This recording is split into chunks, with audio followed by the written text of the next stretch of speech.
Урматтуу жолугушуунун катышуучулары, урматтуу Тилек Кыдырмаевич, облустук жана райондук түзүмдүн бөлүмүнүн жетекчилери, баарыңыздарга маалым болгондой, президентибиз Жапаров Садыр Нуркожоевичтин тапшырмасына ылайык Кыргыз Республикасынын президентинин Жалал Абад облусунда ыйгарым укуктуу өкүлү Текебаев Тилек Кыдырмаевич түзүлгөн графиктин негизинде бүгүн касиеттүү Ала Бука районубуздун ынтымак айыл өкмөтүнө келип отурат.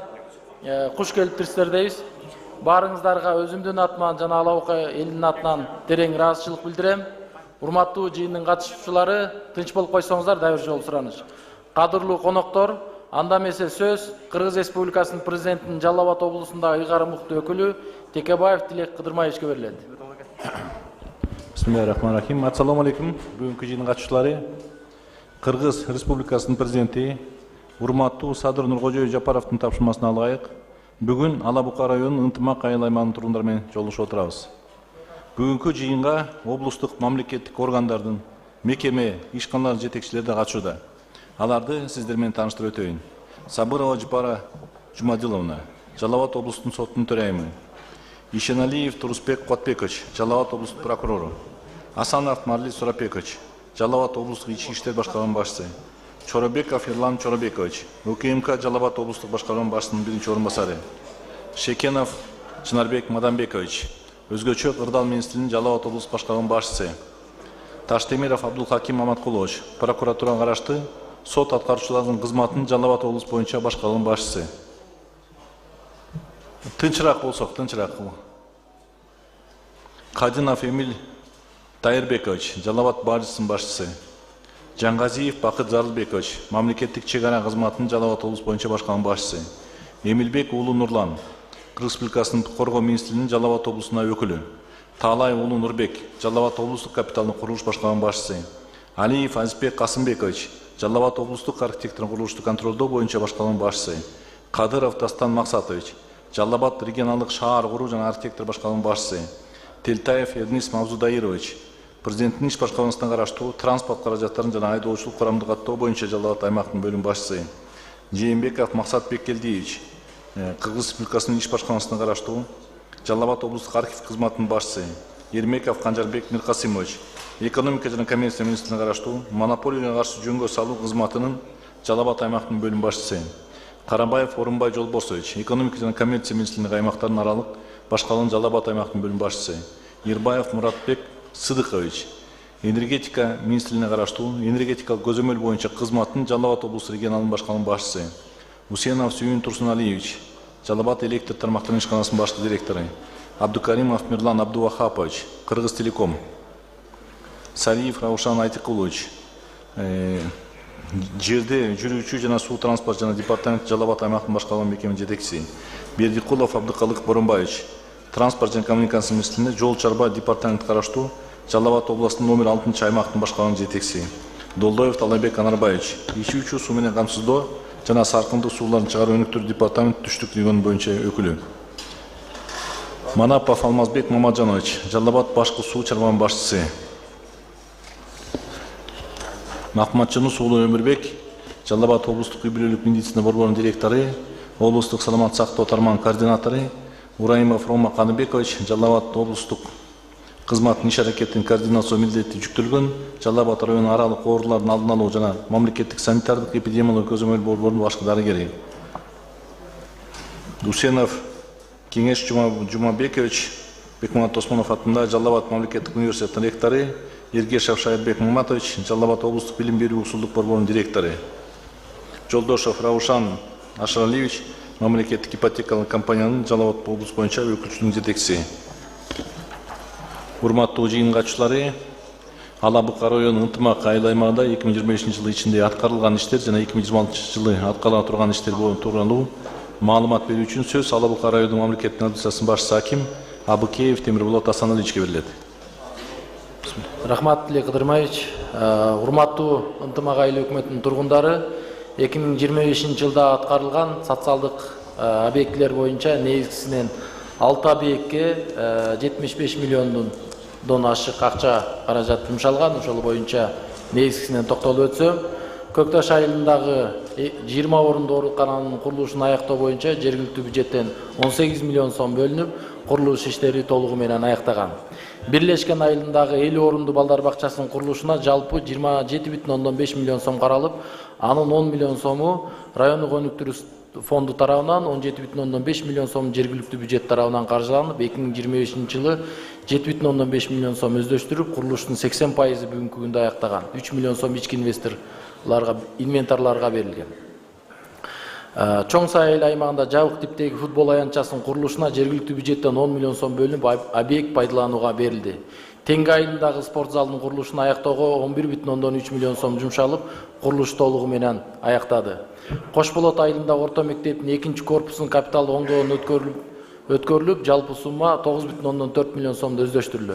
Анын ичинде 4,7 миллион сом дем берүүчү грант жана 4,7 миллион сом жергиликтүү бюджеттен каржыланды. Теңге айылындагы номер 18 жеткинчек балдар бакчасынын сырткы фасадын капиталдык оңдоодон өткөрүлүп, жалпы суммасы 4,4 миллион сомго жумшалды. Анын ичинде 2,5 миллион сом дем берүүчү грант, калганы жергиликтүү бюджеттен. Ошондой эле электр энергиясы менен камсыздоо жарыктандыруу максатында жергиликтүү бюджеттен 3,8 миллион сомго 4 дана трансформатор сатып алынган. Жол инфраструктурасын жакшыртуу багытына дагы бир иштер аткарылган. Бул негизгисинен Чоң Сай айылындагы узундугу 5,5 километр болгон асфальт төшөлүп, бул иштер жергиликтүү бюджеттен 57 миллион сомго жумшалган. Мындан сырткары айыл аймагында ички жолдордун абалын жакшыртуу үчүн жергиликтүү бюджеттен 2,5 миллион сом бөлүнүп, 3 чакырым ички жолдор кеңейтилип, шагылдар төшөлгөн. Негизгисинен 2025-жылга ушул жумуштар аткарылган. Ал эми 26-жылга пландалган ири долбоорлор боюнча тааныштырып өтсөм, Көкташ айылында курулуп жаткан, курулушу токтоп калган 90 орунду балдар бакчасына курулушун аяктоо үчүн 20 миллион сом быйылкы жылы бөлүндү. Ошону быйыл аяна чыгарабыз. Урматтуу туугандар, тынчыраак болуп койсоңуздар.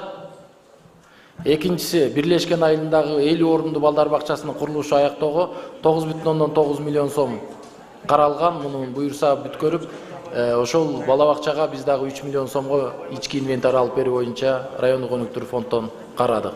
Теңге айылында маданият үйүнүн капиталдык оңдоодон өткөрүү боюнча, мына сиздер өзүңүздөр отурган ушул маданият үйүндү жакын арада тендерлери бүттү. 9,9 миллион сомго быйыл жаңыртып беребиз. Теңге айылындагы жеткинчек балдар бакчасынын жылытуу системасына 5 миллион сом каралды. Булак башы, Кош Болот, Жалгыз Өрүк жана Бирлешкен айылдарына футбол аянтчаларын оңдоого 2,5 миллион сом каралган. Көкташ жана Кош Болот айылдарында спорт залынын учурдагы оңдоодон өткүп 2 миллион сом каралып, муну аяна чыгарып беребиз. Айыл өкмөтүнүн имаратынын ички жыйындар залын оңдоого 2 миллион сом каралган. Чоң Сай, Кош Болот, Булак башы айылдарына 3 дана суу өткөрүүчү жайларды курууга 6 миллион сом каралган. Кош Болот айылындагы Кара Белес участкасында 500 метр алалыкка түнкү жарыктандырууга 500 миңдин тегерегинде акчабыз каралган. Теңге айылындагы оорукананын ашканасынын капиталдык оңдоого 15 миллион сомго акчасы каралган. Теңге айылында Кош Болот айылындагы чек ара тилкесинин узундугу 6 чакырым болгон автожолду оңдоого 4 миллион сом каралган. Бирлешкен айылындагы орто мектептин жылытуу системасын орнотууга оңдоого 3 миллион сом бул Казминералс тарабынан каралган. Бирлешкен айылындагы бала бакчанын эмеректерин камсыз кылуу боюнча 3 миллион сом бул өнүктүрүү фондунан каралууда. Орток Бел Көкташ жолунун 4 чакырым жолуна республикалык бюджеттен 50 миллион сом каралып, мына өзүңүздөр көргөндөй бүтүү алдында турат. Папанский мост көпүрөсү бул 25 чакырымда жайгашкан. Мунун быйылкы жылы ошол толук кандуу көпүрөнү жаңы салынып берилет. 20 миллион титулдук тизмеге киргизилген, биздин план боюнча 30 миллионго аткарылат деп турабыз. Төлөкө, Сарыкол, Бирлешкен, Актайлак, Теңги, Кош Болот таза суу долбоорлору 4 айыл быйылкы жылы камсыздоого беребиз. Бул республикалык бюджеттен 205 миллионго. Тилек Кыдырмаевич, сиз өзүңүз көрүп кеткенсиз, бул жерде быйылкы жылы ушул 4 айылга беребиз. Кийинки Теңги менен Кош Болот айылына кошулуп, кийинки жылы бүткөрүлөт. Булак башы айылындагы таза суу менен камсыз кылуу долбоору боюнча капиталдык ремонттон 2,5 миллион сом каралган. Булак башы айылындагы жаңы жол куруу узундугу 9,6 километр, сметалык баасы 379 миллион сомго негизгисинен сметасы бар. 70 миллион сом буга чейин каржыланган. 2026 жылга 40 миллион сом айлык жергиликтүү бюджеттен бөлүнгөн.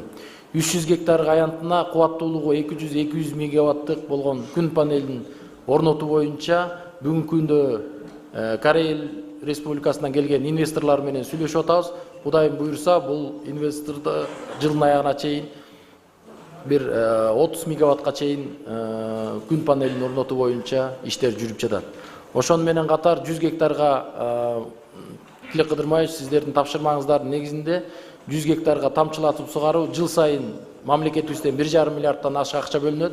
Ошого ар бир район 100 гектардан кем эмес жерди бөлүп берүү боюнча тапшырмалар түшкөн. Ошонун алкагында бүгүнкү күндө ушул ынтымак айыл өкмөтүнөн 100 гектар жерди баардык документтерин бүтүрдүк. Тамчылатып сугаруу боюнча иштер жүрүп атат. Муну аягына чыгарып, жылдын аягына чейин биздин дыйкандарыбызга беребиз. Мындан сырткары 2026 жылы райондун өнүктүрүү фонду тарабынан водохранилище бул Орток Бел Шакафтар жолунун 3,5 километрин 15 километр автожолунун капиталдык оңдоого 13,4 миллион сом негизгисинен каралды. Бул боюнча дагы элдердин арасында сунуш пикирлер бар. Бул боюнча проектини ишке ашырып аткан компания менен сүйлөшүү иштерин жүргүзүлүп атат. Качествосы боюнча негизгисинен сапаттуу жасап берүү боюнча тапшырмалар берилди. Урматтуу Тилек Кыдырмаевич, негизгисине мен айтайын деген негизги жалпы инвестициялык көлөмдөрдү айттым. Урматтуу ынтымак айыл өкмөтүнүн тургундары, сурооңуздар болсо жооп берүүгө даярмын. Анда мен баяндамамды бүттүм. Рахмат, Темиргул Асаналиевич. Бул жерде тургандар мына буякта бош орун турат экен, келип отуруп албайсыздарбы? Кел, бияка отур. Мына бул жерде бош орун бар экен. Өткүлө.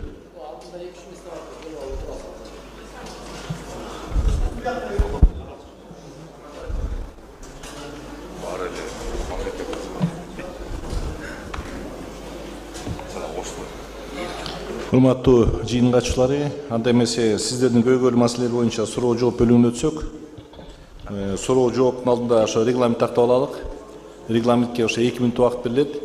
2 мүнөттүн ичинде өзүңөрдү кыска нуска тааныштырып, анан тааныштырып кыска нуска суроо жообун өтсөк, ошол жактан суроону бергенде, анан бияктан болсо атайын мына мен жогоруда айтып кеттим, баардыгы областтык жетекчилер баардыгы келди. Бияка келип алып ошо сиздердин маселеңерди чечелик деп атайын келип атабыз.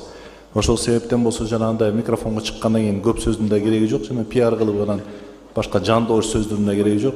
Бияктан кайсы ошо мектеппи, мектеп, бала бакчабы, бала бакча деп айтып койсоңор, биз ошол жака дароо эле комиссияны жөнөтөбүз да, ошо комиссия болсо этап менен титульный списокуна киргизет, жана госкапположение деген тизмесине киргизет да, ошол боюнча иш алып барылат.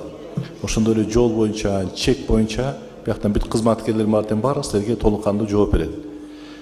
Ошондой эле тиги залда 2 микрофон каралган, ошол жакка микрофонго келип, ошол жактан өзүңөрдүн суроо жообуңорду айтып бериңиздер. Дагы айта кетчү нерсе, бул эшиктин алдында болсо жанагындай суроо жоопко жетишпей калабыз дегендер болсо, бияктан ошо арызыңарды мартен берсеңер, арызыңарды дагы ошондой как микрофонго айтылгандай эле ошондой эле каралат. Биякта тиги менин кабылдамам бар, соттун төрайымынын кабылдамасы бар, обл прокурордун кабылдамасы бар, жана УГДнын кабылдамасы бар. Ошол себептен болсо кандай көйгөйлөр болсо да арыз менен бияка чогулуш бүтүп баратканда бизде бүгүн түштөн кийин дагы башка да чогулушубуз бар, ушуну эл менен жолугушубуз. Ошол себептен жанагындай тиги кечигип бараткан болсо арыз менен жазсаңар болот. Анда эмесе биринчи микрофонго өтөлүк. Саламатсызбы, урматтуу аким. Мен Макамбая Улукбек Кошболоттун тургунумун. Мен балдарым иши жок Бишкекте жүрөт да. Анан бир балам индибалеп, кулак укпайт. Ончо-мунча ишти кылат го, ишке жанагы немет берсеңиз жакшы болот эле. Ошондо балдарыңызга иш деп атасыздар, туурабы? Балдарыңызга иш сурап атасыздар. Ие, балдарга. Дагы экинчи маселеңиз барбы? Экинчи маселе мен налогту төлөп жүргөнбүз, кичи жерим бар, эгер ушул жерде иштете бер деген кече неме чыкпады. Азыр болбойт деп койду, ошондон туруп ошону эме кызык деп кылып алыш керек эле. Үйүмүн жанында. Ошо экинчи сурооңуз менен түшүнбөй калган элес. Кандай дейт? Түшүнбөй алдым. Үйдүн жолдун астында огород бар да. Мурун айткан эле ошол жерде өзүңөр өз өштү дегиле. Хорошо, түшүндүм. Өз өштү дегиле, эми ошону дагы маселеңиз барбы? ушул маселем ошо балдарды жайгаштыруу боюнча анан ушу индивидуалдуу алып барам ба. Хорошо, түшүндүм. Бияктан болсо, жанагындай Жалал Абад мамлекеттик университетинин ректору бар, канакей. Ошол боюнча биз болсо тиги иш боюнча мына бияктан канча деген алтын казылып аткан компаниялар бар, мына Чаткалда бар, биякта бар. Азыр болсо ошол тиги неме маалыматты берип коюңуз, кандай окуу жерлер мартин ачылып атат депчи. Анан ким, зама ким? Силерде болсо кандай ишканалар боюнча кандай иштер жүрүп атат, ошол боюнча айтып коюңуз. Азыр тияктан тиги ректор айтып койсун маалыматты.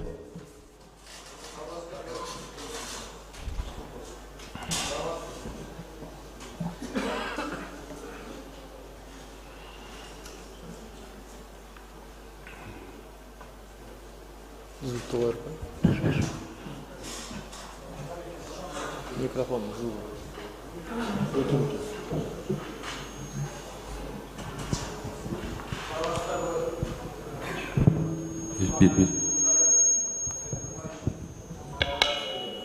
Жалал Абад мамлекеттик университетинде акыркы жылдары бир топ адистиктер ачылды. Себеби дегенде мынакей Алабукада өзүңүздөр билесиздер, бир топ алтын кен комбинаттары бар. Чаткалда, Макмалда, Таш көмүрдө, Көкжаңакта көмүр кендери бар.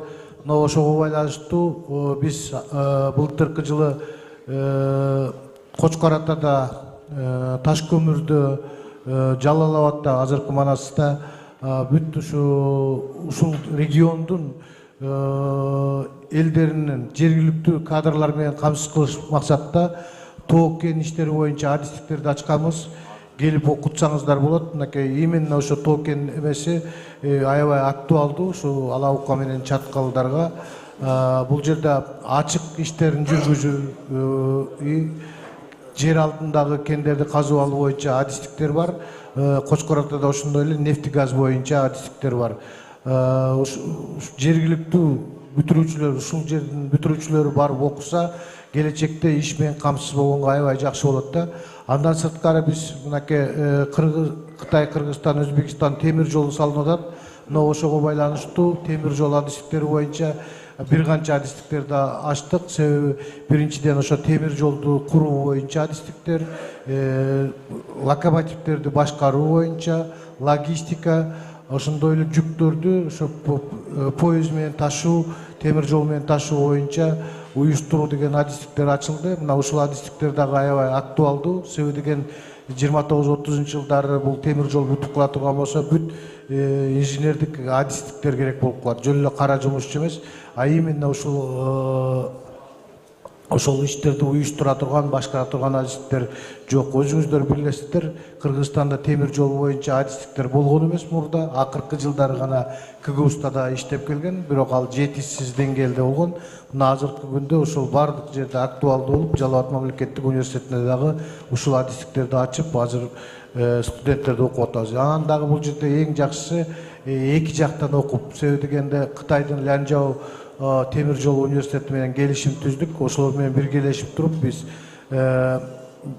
өзүбүздү окутуп, андан сырткары ошо Кытайга дагы барып окутуп келгенге мүмкүнчүлүктөр бар. 2 жылын бизде окуйт, 2 жылын аяктан окуса болот да. Андан сырткары мынакей бул регион аябай туризмге ыңгайлашкан жерлер, ошол туризм боюнча дагы адистиктерди ачтык. Рахмат, кеңеш берип жүрмөкчү. Эми бул болсо жана жумуш айтып атса, бияктан окуу жай боюнча биз маалымат берип атат деп таң калышыңыз мүмкүн, бирок мындай да. Азыр бизде жана чет мамлекеттик компаниялар келип атканда, ал жерде барып кыргыз жарандарын биз талап коюп ошол жакта иштеткилесе, биздики баягы эле кароол, жүктөөчү жана айдоочу болуп эле ушундай кызматта иштеп атат да. Ошол себептен мына бул Жалал Абад мамлекеттик университетке жана башка университеттерге ошо басым кылып атабыз да. Азыр да еще кеч эмес, азыр мына 5 балдарыбызды окутуп алсак 5 жылдан кийин жанагындай кыйын адистерден жана кесипкөйлөрдөн болуп алып, ошол жактан буюрса жанагындай жакшы адистер болуп отуруп алышы мүмкүн да. Азыр болсо тиги неме зама ким жооп берсин, тиги кандай иштери бар, эмне себептен бул жерлерге маалымат жок. Саламатсыздарбы?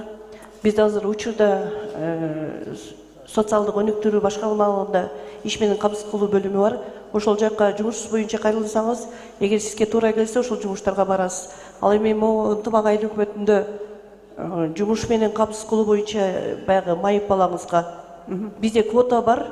Эгерде адистиги туура келсе, биз кабыл алабыз. Сиз мына бул апанын болсо немесин алдыңыз, тияктан Макул. жол арызын алды да, ошо баласын карап чыккыла. Макул.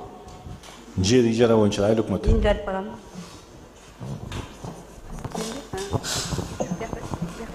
Саламатсыздарбы, урматтуу жыйындын катчылары. Тилек Кыдырмаевич, бул эженин кайрылуусу боюнча бул мурунтан өздөштүрүп жер пайдаланып жүргөн экен, бирок учурда тийиштүү документтери жок. Эми ал биз ал жерге азыр биз чек кылып бергенге мыйзам жол бербейт экен, ошого турат да. Бирок пайдаланып атат, пайдаланып атат. Жер ижара иштетип аткан болсо, ошонун ижарасын мыйзамдаштырып берилет да, тияктан тиги өзү арендасын төлөгөндө болсун. А мурункуга чейин тиги немеде, муниципальный жерде колдонуп жүргөн анын арендасы төлөнгөн жок да, туурабы? Жок, төленбөгөн. Алар эмнеге ошондойлор барбы, жокпу? Ошолор болсо давай тиги штрафын саласар же кандай аласар, алар бекер колдонуп жүрдү да. Ошол үчүн баардыгын карап берилет да. Анан берки иштеп аткан кишилерге болсо, ушунун шарттары болсо, ижарага бергенге түз бериңиздер. Экинчи микрофон. Assalamu alaikum, жыйындын катышуучулары. Аты жөнүм Бекболот Нышанов, ынтымаалдык кеңешинин төрагынын орун басары. Мен айтайын дегеним, мурунку Көк Таш айыл өкмөтү, Көк Серек айыл өкмөтү, атерден кийин ынтымаалдык өкмөт түзүлгөн, маалымат иретинде. Көк Таш айыл өкмөтүнүн учурунда бизде Булак башы Көк Серек жолу салуу тендерге берилген, жумушу башталган. Азыркы күнгө чейин аткаруучу фирмаларга акча каражат которулган. Бүгүнкү күндө дагы ошол жолдун бүтүүсүнө 260 миллион тегенде акча каражаты керектелүүдө. Көк Таш эли 2010 жылга чейин Өзбекстан аркылуу каттаган, Кыргызстандан жол салынган эмес. Азыр уже жол салуу иштери. Сиз маселеңизди айтсаңыз, ошондо жолду бүтүрүп берди деп атасыз. Жолду бүтүрүп берсеңиздер. Хорошо. Өнүктүрүү фонд же Бишкек республика бюджеттерден карап берсеңиздер. Экинчи маселеңизди боюнча айтып бериңиз. Экинчи маселе, Көк Таш эли райондон алыс жайгашкандыктан элибизге өрт өчүрүүчү машина керектелүүдө. Эмне машина? Өрт өчүрүүчү машина, пожарный. Хорошо. Дагы барбы маселеңиз? Дагы барбы маселеңиз? Уюлдук байланыш боюнча начарлыгы. Иә. Уюлдук байланыштын связь начар болуп атат. Ошол боюнча да тиешелүү жактарларга. Хорошо. Болдубу маселеңиз? Болду. Рахмат. Тиги Минтранс.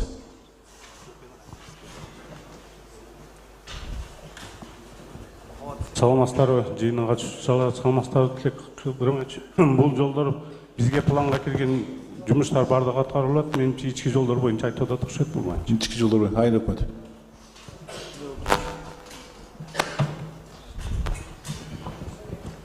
Тилек Кыдырмаевич, бул жол 2023 жылы жергиликтүү бюджеттен башталган жол. Бул жаңы жол. 279 миллион сомго жалпы сметалык база башталган атерге чейин. Азыр атерден кийин эки айыл өкмөт бириккенден кийин ал жолго каржылоо маселеси азайып кеткен. Азыр биз быйылкы жылга депутаттар менен ошо 40 миллион бөлүнгөн, бирок ал 40 миллионду жыл сайын бөлүп отурсак, бул жол дагы узарып кетет да. Ошол себептен азыр жарандардан ошол республикалык бюджеттен каржылоону сунуштап атат да. Түшүндүм. Ана мындай суроо берип атканда өзүңөргө тийиштүү болгону сразу тура калачы, тияктан гадайтырбай, тияктан алып тура менин жолум эмес дейт, анан бияктан убакытты үнөмдөйлүк да, башка баардык суроолор мага жетип калсын да. Темирболот Асанович, анда сиз мындай кылыңыз, бул жолду болсо баардыгын жана сметный стоимостун баардыгын карап, ошо Минтранска оперативный управление берелик да. Ошол жака берелик да, ошо Минтранска киргизелик да, алар ошо титулунасын берет да, ошол жактан акчанын каражатын сарптап, улар жол салып бергенден кийин силерге кайра кайтарып берет да. Ошол боюнча ишти жүргүзгүлө. Себептен жанагындай 40 миллиондон салып атканда 4-5 жыл кетип калат экен да. Анан 4-5 жылдын ичинде бир ким бүткүчөктү бер жагы жарабай калып жүрбөсүн да. Ошол себептен жана ошо оперативный управление приказ менен дайыналган да. Жарайт, түшүндүрмө берип койсом мүмкүнбү? Айтыңыз. Тилек Кыдырмаевич, бул жерде негизгисинен жана айыл өкмөт депутаты да айткандай, бул Өзбекстан Республикасы аркылуу катташкан, кийин Казакмыс аркылуу 7,7 миллион доллардын тегерегинде жол салынып берилген. Эми азыр айыл өкмөттүн мурунку айыл өкмөт баягы дотациядан чыгып өзүнүн акчасы болгондуктан 379 миллионго 9,6 километр жолду салып башташкан. Азыр эки ай атайырден кийин бириккенде бюджети калбай калды. Бул 9 километрдин тегерегинде кыскарат да, элге жакшы шарт түзүлөт деп элдердин баары абдан суранып атат. Бирок бул баягы жергиликтүү маанидеги да жол эмес. Бул проектиси түзүлүп, тоонун баарын тешип кетип баратат да. Азыр примерно бир 50%-дан ашып калды да. Ошону Минтранскага кандай кылып өткөрүп беребиз? Сиздин тапшырмаңыздын негизинде ушу өткөрүп берсек жакшы болот эле. Эл үчүн абдан көптөн күткөн проект экен да. Карап чыккыла, ана мага сунуштарды бериле. Так, тиги неме боюнча, пожарный машина боюнча. Саламатсыздарбы, Тилекызым айтчы, бул жерде эки маселе бар. Ажек айылында жергиликтүү бийлик тарабынан өрткө каршы куткаруу бөлүгү курулган. Азыр эски техникаларыбыздан ал жерде турат. Анан өкмөт тарабынан 1-январга чечүү маселеси штаты азыр убада берилген. Анан бул жерде Көк Таш айылына болсо жергиликтүү бийлик өзүбүз пост уюштурабыз деген. Анан бизде турган техникалардан сураганда, азыр биз тизмесин бердик, облус боюнча кайсыл техникаларды кайсыл мекемелерге берсек болот деп. Азыр государстводон буйрук чыкса, анан өткөрүп беребиз. Бирок аларды техникалар эскилиги жеткен. Давай, силер ошону инвентаризация кылып туруп, бит именно өтө өчүрүп аткан боюнча, анан алыска жайгашып алган пока силердин машина келинчекте өрттүмөр өчүрүп калат экен да. Анан тияктан болсо силер анан тиги жергиликтүү бийликтин баары менен шылтап атсаңар, анда бизге МЧСтин кереги эмне? Биз өзүбүз эле пожарный кылып коелук байлыктардын ичинен. Жок, азыр Ошондо ошону карап чыккыла да, сону облус боюнча ушундай патербиз такталып, государствого жөнөтүлгөн министрлик. Берди, давай списокто карап туруп. Телеком. Неме каякта? Жетекчиң каякта? Жетекчисин карап чыкчы, ким немеден келмегеле деги, ал уже чыкмагеле да. Эмне себептен чыкпайт атат, жумушка ошонусун тактап чыккыла. Болбосо тияктан представление бериле. Белки эмне болду? Госстандарт боюнча кетирдиңерби жумушка? Сунушту кетириле, ошо аткарысын кылына да. Эмне себептен тиги ооруп атам деп кетип калат да, жумушта биякта жок, чогушка. Ошондой баардыгын жумуштан кетиргенде аракет кетириле келди. Саламатсыздарбы, жыйындын катышуучулары. Тилек Кыдырмаевич. Биз тактап көрөлү, кайсыл Тактап көргөндө сиз билетканы көргөн жоксузбу? Жолдон. Тилек Кыдырмаевич, биз неме Бериле, Мегакомго жана андай Билайнбы ушул жактан Мартин сунуштан бериле, ага. Билайн менен Мегаком мамлекеттик компания болду да. Ошо экөөнүн сунушту бериле, жактан болсо мына келатканда интернет жок экен, так эле вообще кармабайт экен да. Аябай неме экен, жолдун боюна тең. Ушул жактан болсо өзүңүз калыңыз да, анализ Мартин жүрүнүп турам бересиңер. Түшүндүңүзбү? Жарайт. Биринчи микрофон. Саламатсыздарбы, урматтуу чогулуштун катышуучулары. Тилек мырза, менин суроом алимент боюнча. 3 жыл мурда кызым Чаткал райондук сотунан алиментин өндүрүү боюнча өндүрүп алган. Азыр учурда төлөбөй жатат ошо 3 жылдык алиментин. Балдарын багыш үчүн. Хорошо, дагы сурооңуз барбы? Дагы сурооңуз барбы? Жок, ошо. Болду ушул элеби? Неме, ким судоисполнитель?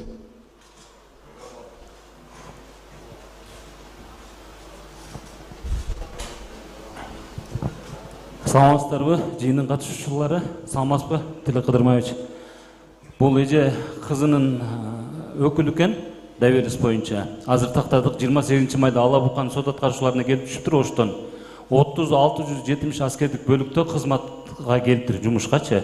Азыр бүт расчетун эсептеп турабыз. Азыр аскердик бөлүктүн жетекчиси командирге да табыштадык, жардам берип коюңуздар депчи. Качан чечилет? Ушул бир жумада чечилет. Бүгүн уже бир жуманын ичинде буюрса алып башташат. Мына сиз көзөмөлгө алыңыз, ким аскер бөлүгү. Ошону көзөмөлгө алып туруп, ошол жактан жана алименттер боюнча каралып чыккандай болсун да. Экинчи микрофон. Саламатсыздарбы, урматтуу бүгүнкү чогулуштун катышуучулары, урматтуу президиум. Менин атым Эргешов Санжарбек, жергиликтүү кеңештин депутатымын. Бизде керектүү маселе боюнча Микрофондорду немеге каратпасаңар, бул 5 маселе боюнча кайрылабыз. Биринчи маселе. Көксерек, Көкташ айылдары Өзбекстан мамлекети менен байланышы бар болуп, кута сөөк, тууган урук болуп жүргөндүктөн ушул өткөрмө постун, Кара Коргон постун ачып берүүңүздөрдү. Хорошо, экинчи маселе өтөрүңүз. Экинчи маселе жана да айтылып кетти, байланыш боюнча. Буга чейин дагы Альфа Телеком. Хорошо, кайра суроолорду кайталап алыңыздар. Үчүнчү маселе өтөбүз. Үчүнчү маселе атерден кийин, бириккенден кийин айыл өкмөт иш күнүнүн 2 күнүн Көкташ айылында өткөрүп берүүсүн суранабыз. Хорошо, болду да. Дагы бир маселе бар. Эскилиги жеткен СССРдин мезгилинде курулган электр линия столбалар бар. Ошолорду жаңы столбалар менен жаңыртып. Хорошо, дагы бар маселеңиз? Болду ушул деп. Хорошо, рахмат. Бул неме боюнча, чек ара боюнча азыр болсо бул сунуштун баардыгы каралып атат. Буга чейин болсо мына биздики 30 эмес 40ка жакын чогулуш болуп калды го дейм. 40тай чогулуш болду да. Ошол жактан баардыгына Пагран жетекчиси болуп турат, ошол жактан баардыгын жазды. Азыр ошо сунуштун баардыгын беребиз, ошол жактан карап чыгып силерге жоон айтабыз. Анан байланыш боюнча айттык. АТР боюнча неме ким Темирбол Тасанович. Ошо АТР боюнча бул неме экен, маселе аябай жаралып атыптыр. Негизи ошону карап чыккыла. Эки жакка отуруп, анан ошол жактан онлайн карап тургандай болду да. Тияктан камералар отуруп, ошол жактан кызматкерлерин 8 саат отургандай болсун да. Бияка башка жана Көксеректен Көк Ташка койгондо, анан кызматкерлер биякта жүрөбүз деп жүрүп болбасын тиги жерден. Ошол себептен булар болсо видео байкоо менен жана немелер менен карап турсун да. Макул. Анан электр столбары боюнча неме ПЭС. Саламат. Бул жарандын кайрылуусу боюнча ушу Көк Таш айылында 1 километр реконструкциясы каралган. Август айларында жасап беребиз. Буга чейин элдик курултайда дагы кат жөнөтүлгөн.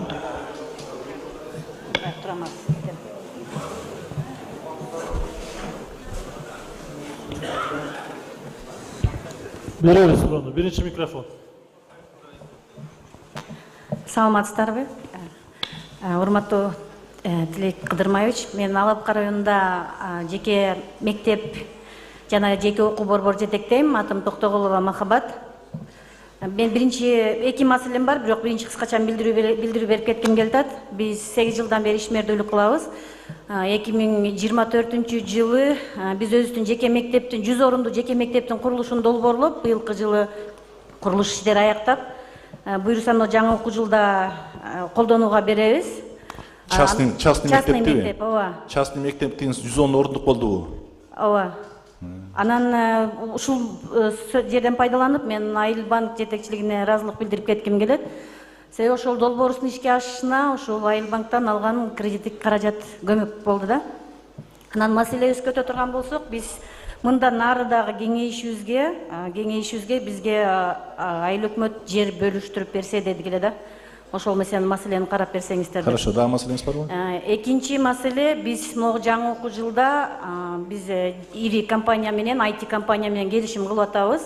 Биздин мектепте 1 класстан баштап заманбап эл аралык деңгээлдеги IT сабагын окуп башташат. Ошону жайылтуу үчүн ушул ынтымак Алапкы районунун башка жактары бизге жеткиликтүү. Ынтымак айыл өкмөтүнө жана ынтымак айыл өкмөтүндө ачууга IT борборун өкмөт башчылар көмөк берсе, жана Чаткал районунда. Хорошо, болду маселеңиз. Негизги маселем ошол биздин дагы курулуш үчүн жер бөлүп берген да, ошол маселе. Чоң рахмат көңүл бурганыңызга. Негизинен эле сиздин ушул тармакты, билим берүү тармагын өзгөчө колдоп келатканыңызга ыраазылык билдиребиз. Рахмат. Тиги канча алтын сертификат алдыңыз?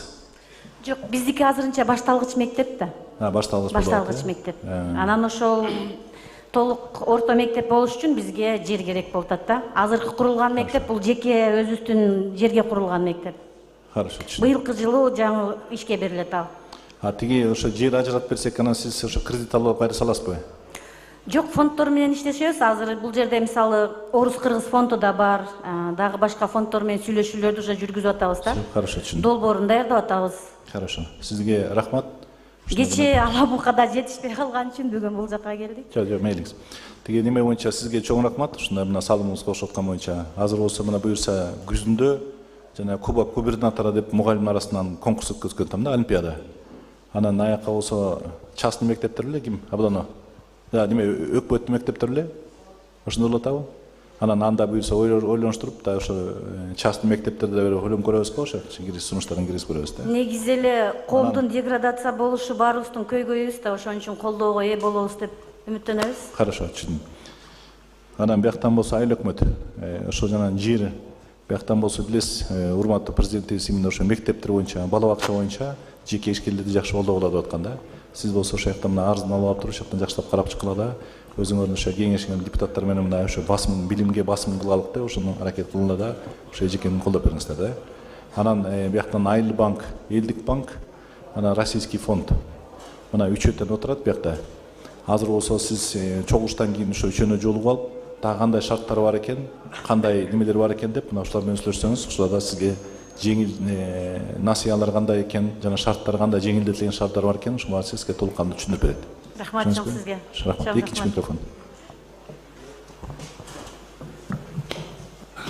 Хуш келипсиз, урматтуу Тилек Кыдырмаевич, Көксерек айылына. Мен пенсионер Абдыразак Жедигеров фамилиям. Мен айтайын деген, мына біздің Ажек деген жаңы жер деген жеріміз бар. Ушул жерде bir 20 жылдан ашық иштеп жатат. Насос мурда иштечү 200 гектардан ашық жер бар. Андан да ашық жерлер көп. Анын ичинен айыл өкмөткө караштуу 60 гектар жер бар. Ушуну иштетебиз деп көп жылдан бери кайрылып келебиз. Эч кандай мындай жакшы натыйжа чыкпай атат да. Азыр областын жетекчиси менен, суу чарба жетекчиси менен сүйлөшсөм, 2027 жылы чечилмей болду деди. Ошону элге өзү айтып койсо жакшы болот эле. Хорошо, экинчи маселеңизге өтөбүз. Жокпу? Жок. Хорошо. Суу немеси ким? Суу ресурсу. Салмасбы. Салмасты. Айыл аймагынын тургундары. Бул Ажек насосный станциясы биздин суу чарба башкармалыгынын балансында турат. 1985 жылы пайдаланууга берилген. 10 жылдан бери башкы тосмосун суу алып кетип иштебей турат бүгүнкү күндө. ПСД иштерин айыл өкмөт тарабынан жасалууда азыр. Жасалып бүтсө биз 27 жылы планга киргизип иштөөгө беребиз. ПСДын бүтүп атабы? Качан бүтөт? 2 айдын ичинде бүтүрүлө. Себеп дегенде азыр болсо силерде жылдын айына чейин алып барсаңар, булар болсо кийинки жылга киргизе алат да. 2 ай болгондо ошондо сентябрга, 1 сентябрга өтөт экенсиңер. 1 сентябрга жазып койгула, 1 сентябрга ПСД баарын бүтүрөт деп. Анан бул келерки жылкыга киргизесиң, түшүндүңбү? Биринчи микрофон. Assalamu alaikum. Hurmatly Tilek Kıdırmaевич, men Көкташ айылынан Рай Абдылазиз болом.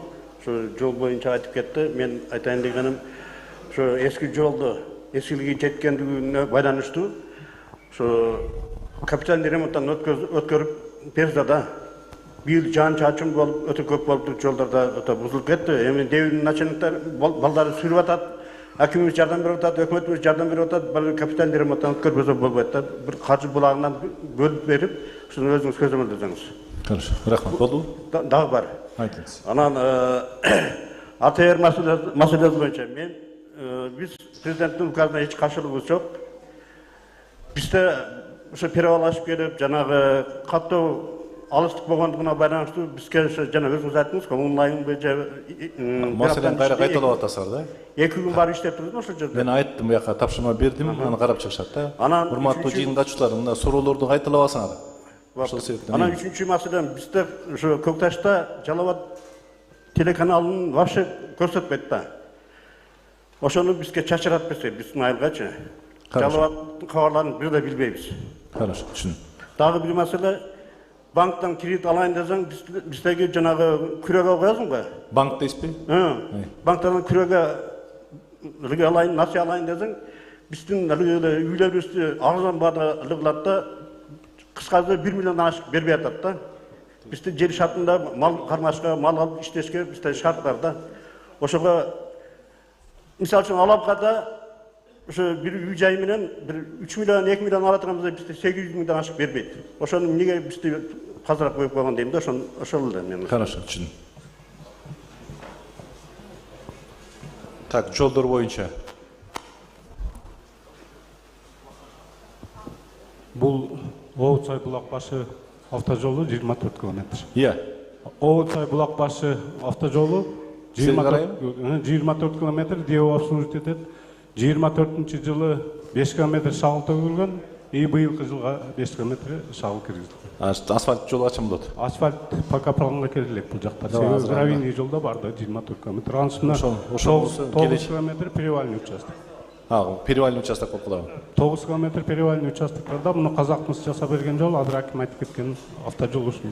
Тамам, перевальный участок болсо, ошол жакта болсо грейдерлерди жүргүзүп, ошол жактан тиешелүү иштиматтан жүргүзүлөт. Макул. Так, тиги телеканал боюнча, телеком.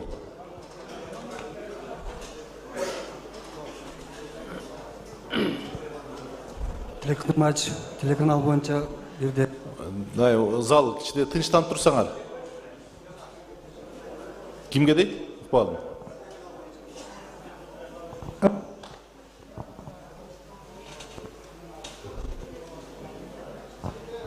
Бир шартты башкача биздин через Баткен болуп калган да. Баткенин ош жактан болуп калган. Жалал-Абад спутниктен алып бергенге бұл чоң сайдан алып бергенбіз. Чоң сайға бар через спутник. Бирок Ештеке оқыған жоқ. Нересі? Беркі микрофонға келе алғансыз, ол екінші микрофонға келе. Міне бұл зал, неме, кім, әл үкімет. Міне микрофон орын қолбайды бияқтан. Бұл жерде мындай болып. Теткі микрофонға келіңіз, екіге. Урматтуу туугандар, бири-бирибизди сыйлап кичине тынчыраак туруп берсеңиздер.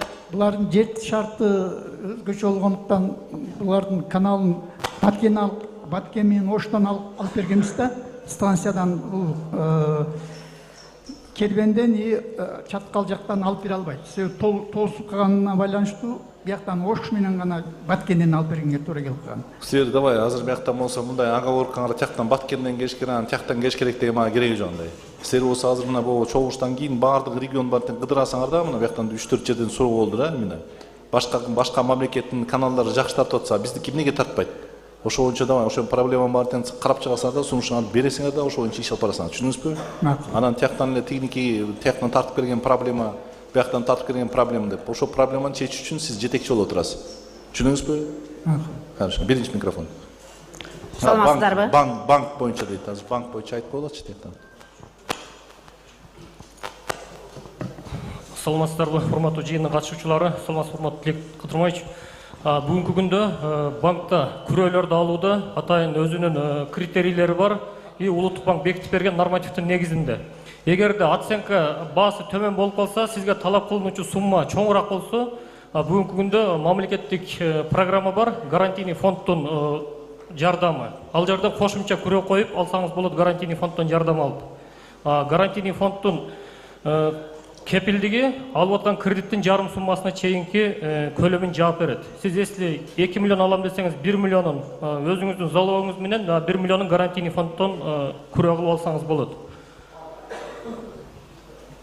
Силер тиги неме урматтуу жыйын катышуулары, бул чогуштан кийин калсаңар, силерге мына ГИКтин жетекчиси, ГИК кызматкери жана 2 банк силерге ошо жана российский фонд ошолор боюнча силерге түшүндүрүү иштерин баарын жүргүзүп берет да. Кандай алабыз, кандай кылсаңар болот деп, мына силерге ошо жеңилдетилген шарттар боюнча айтып берет.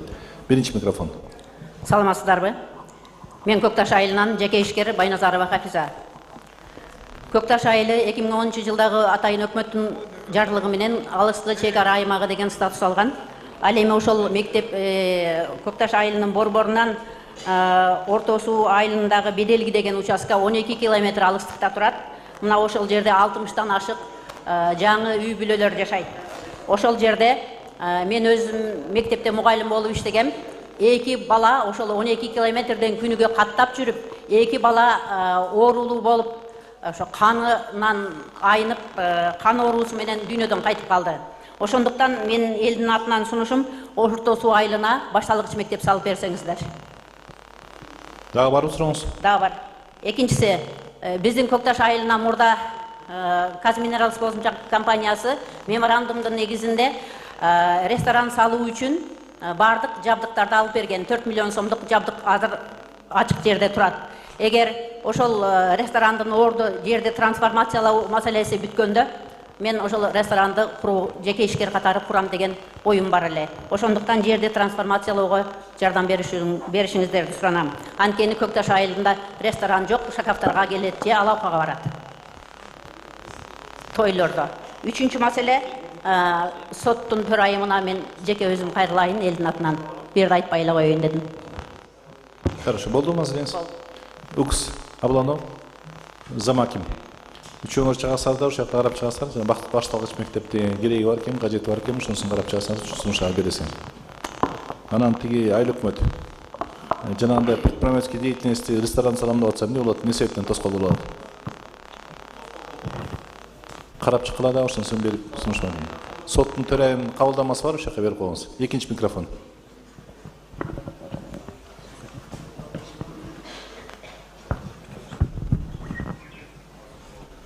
Ассаламу алейкум, урматтуу бүгүнкү жыйындын катышуучулары, урматтуу губернатор Тилек Текебаев жана кийин урматтуу жетекчилер.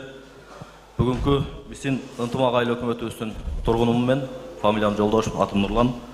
Кош келипсиздер биздин айылыбызга. Анан биздин эң негизги маселени айтсак, сиз жол министр болуп турганда биздин орток бел жолубуз ошол жыл бүткөн 2024 жыл. Өзүңүз келип атып көрсөңүз керек, мен дагы кече Алабыкка барып тартып келдим эле. Мына ошондо бүткөн жылдан баштап эле бул жолубуз сапасыз, талапка жооп бербестен тешилип баштады. Жараксыз. Азыр эми сиздин келишиңиздин алдында жолду жамашып атат. Амантурстрой. Хорошо, кийинки маселеңизди айтып бериңиз. Эми ушул жолду бүтүрүп Амантурстрой Минтрансга берсе, Минтранс экинчи слойду басып бере алабы? Ошону бир элдин алдында сурап берсеңиз. Бул бир маселе. Экинчи маселе, бизде мына быйыл жамгыр аябай көп болду.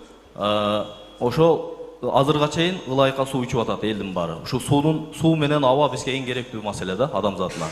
Таза суу тезирээк келсе, ушу эки эле маселе. Калганы жакшы, Кудайга шүгүр. Айлыбызда өнүгүү жакшы болуп атат. Рахмат. Сапаты эмнеге начар дейт, ким жол чорба?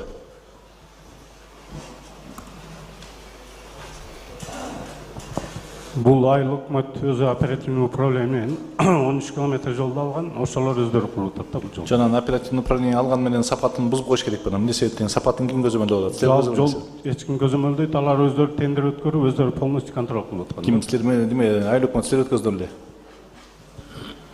Тилек Кыдырмаевич, бул райондогу өнүктүрүү фонд тарабынан каржыланып, айыл өкмөттүн балансына алынып, ошолда жүрүп атат. Азыр технадзорлор тарабынан көзөмөлдөр жүргүзүлүп, азыр ямочный работалар, бирок жолду пока кабыл ала элекпиз. Прокурор ал жүрүп атат.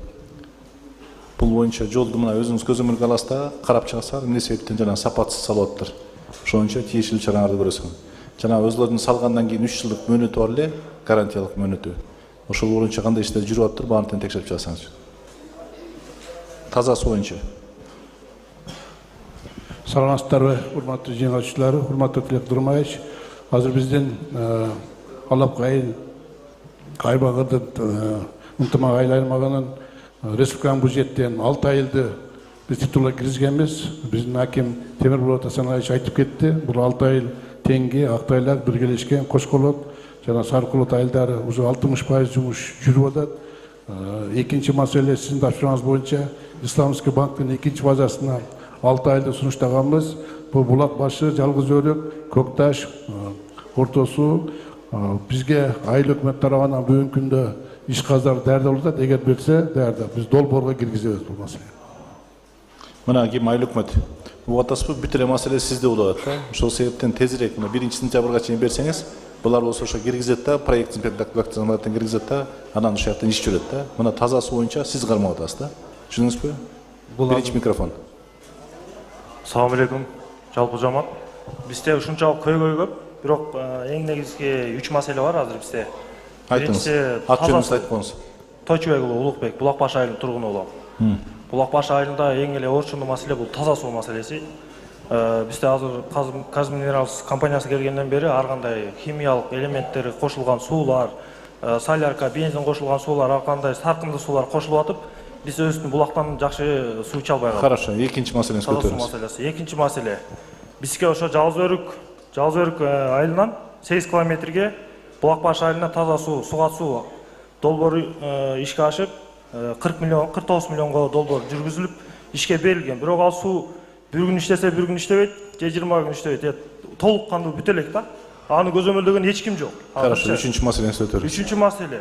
Айыл аймак боюнча 3 километрден ар бир айылдын ичинен киришинен чыгышына чейин 3 километрлик жол. Ошол жол именно Булак башы айылында кылынбай калып кеткен да. Ички жолдор вообще каралган эмес, сырткы жолдор вообще каралган эмес. Болдубу? Болду. Ошону карап берип коюңуздар. Так, Казминералдан дейт. Эмнеси начар чыгып атат дейт. Саламатсыздарбы? Бозумчактан негизи баарыңар билесиңер, бизден өндүрүштөн чыккан кир суу чыкпайт. Бизде оборотный водоснабжение, сухое складирование болот. Жана анда келип аткан суу, ана канча комиссия уже бир айда бир жолу жазында башталат, жаратылыштын суусу келгенден кийин ошол жактан кир суу чыгат.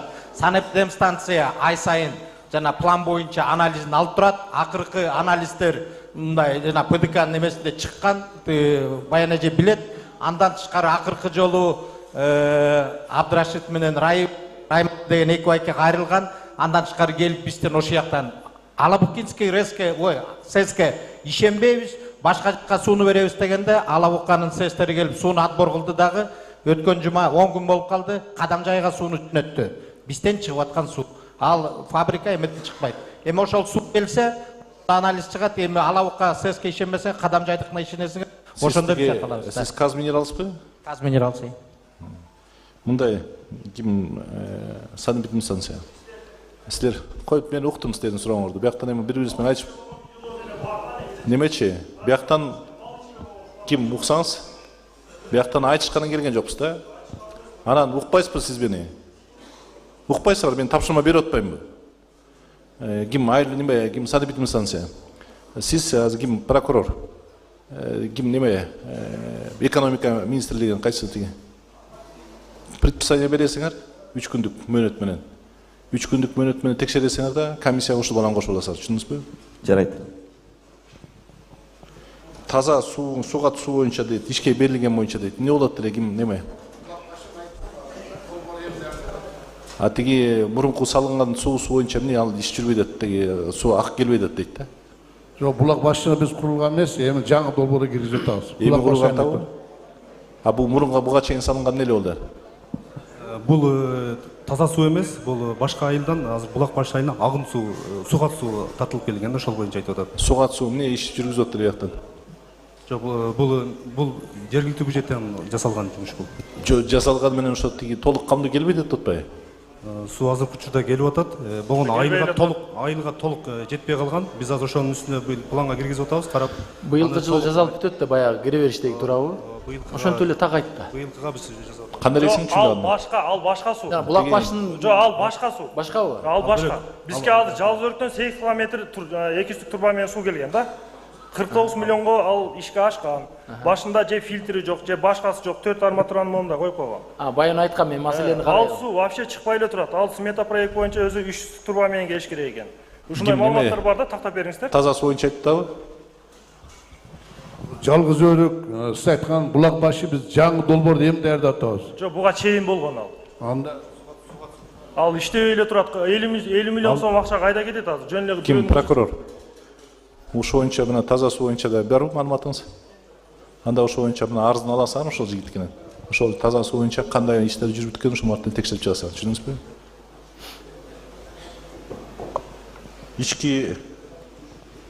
Ички жолдор дейт. Эмне болот yani ички жолдор боюнча? Бул булак башы айылына чейин 3 километрдин тегерегинде бул Дептин балансындагы жол бар да, айылды аралап өткөн. Ошол жол боюнча. Качан киргизесиз?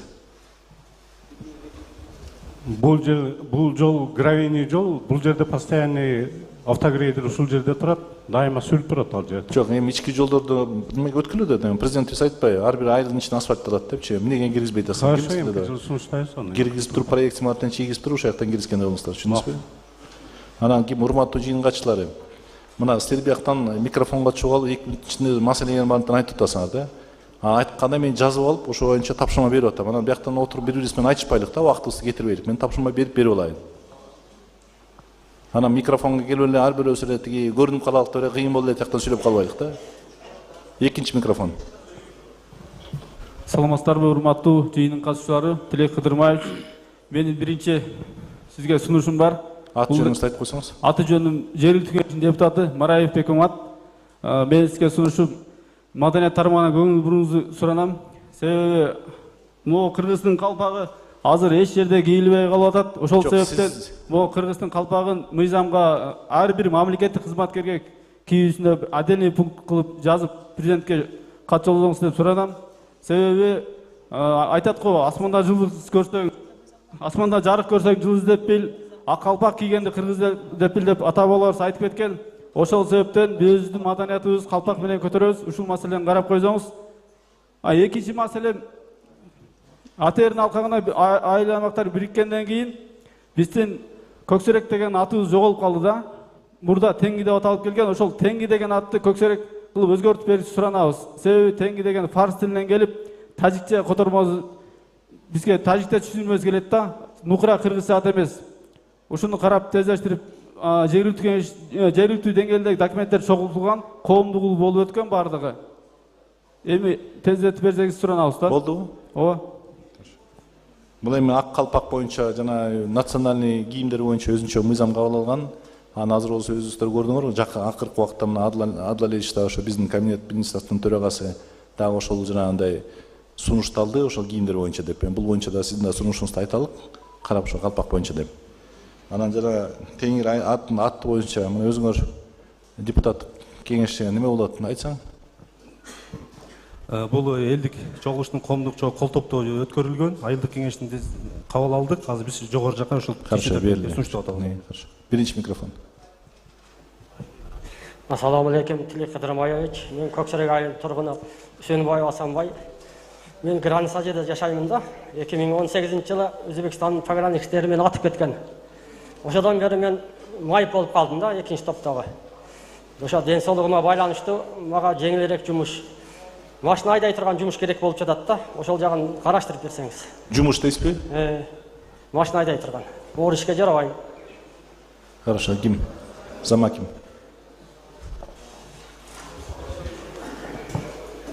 Тилек Кыдырмаевич, Үсөнбаев Хасан боюнча бизге кайрылган майып, анан бул боюнча Толкен компаниясына сүйлөшсөк, оор жумушка мүмкүн эмес экен. Бирок ошого карабай биз азыр жалпы дарыгер практика борборунда жөнөттүк. Ошол жерде орун бар дешти. Бирок бул жаран айтып атат, мага үйгө жакыныраак болсо, ошол жерден болсо деп атат жумушту. Эми мындай экен, биякта мага сиз каалаган жерде үйгө жакын, анан 2 күн иштеп 2 күн бош деген андай бир өзүңүздүн шартыңызга ылайык андай болбойт экен да. Ошол себептен мына бияктан сизге караштырып беришет, ошол боюнча, ошол шарт боюнча иштеп бериңиз, хорошо? Рахмат. Экинчи микрофон.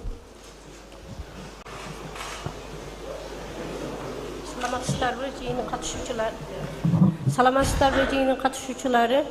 Мен Жороева Айнипа, Көксерек айыл өкмөтүнүн Бирлешкен айылынан болом.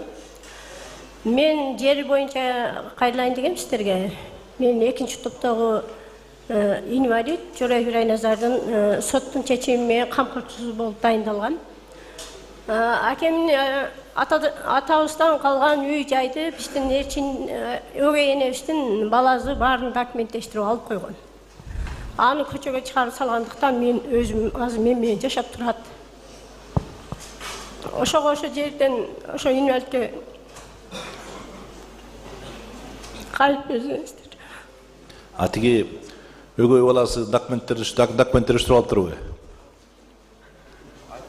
Ким адвокат? Азыр чыгасыздар ошо түшүндүрүштөрүн жүргүзгүлө, кандай жүргүзсө болот деп. Биринчи микрофон.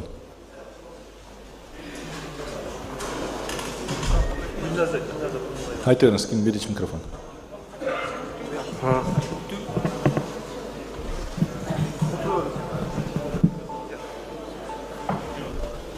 Саламатсыздарбы? Бирлешкен айылынын тургуну Курманбаева Дилназа. Мен жайыт маселесинде келдим. Аты жөнүңүздү айттыңыз, айта бериңиз, жайыт маселеси. Быйыл жайлоого чыгайлы деп майдамал алганбыз, бирок азыр көчө албай отурук. Бир жайытты 2 адамга жазып коюптур. Хорошо, барбы да маселеңиз? Жок. Ошону чечип берсеңиздер, азыр көчө албай отурук да.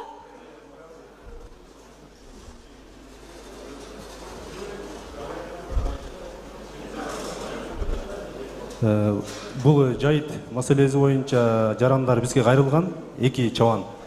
Эми биздин өзүнүн жайыт башкаруу пландарыбыз бар. Ошонун негизинде жайыт отурук ташуучу месталарды аныктаганбыз. Булар эми бири-бирине баягы макул болбостон биз отурушубуз керек, ал отурбаш керек деген маселени коюп атат. Ол адамдын башка жайыты да бар экен. Ал жерде бирок жайыт жетиштүү. Бул малдын санын алып караганда да жетиштүү ал жерде. Буну да карап көрөбүз биз жайыт комитетинен. Жакшылап карап, анан тигилерде таранбай, биякта тармагандай кылып, ошол жактан ошо неме кылып чечип берилиңиздер. Экинчи мак. Саламатсыздарбы? Бүгүнкү жыйындын катышуучулары, Тилек Кыдырмаевич жана мекеме уюмдун жетекчилери. Мен кайрылган 3 маселе менен кайрылдым эле. Айтыңыз маселе. Биринчи маселе чек ара аймагы. Бизде Өзбекстан менен Кыргызстанда делимитация иштери азыр жүрүп аткандыгына байланыштуу биздин огороддор 50 метр коргоо зонасына туура келип атат да. Ошол маселе кандай болот? Хорошо, экинчи маселени сөйлөңүз. Экинчи маселе ошол чек ара аймагында, тең эле теңге аймагында связь начар. Бизден тең чек арада азыр вообще интернет байланышы жок да. Прямой менен сүйлөшүп атабыз. Бизде даже YouTube да ачпайт азыр. эч кандай интернет жок. Буга чейин да кайрылганбыз, эч кандай жыйынтык болбоду. Хорошо, үчүнчү маселеңиз. Үчүнчү маселебиз, биздин оорукана бар жакшы иштеп атат.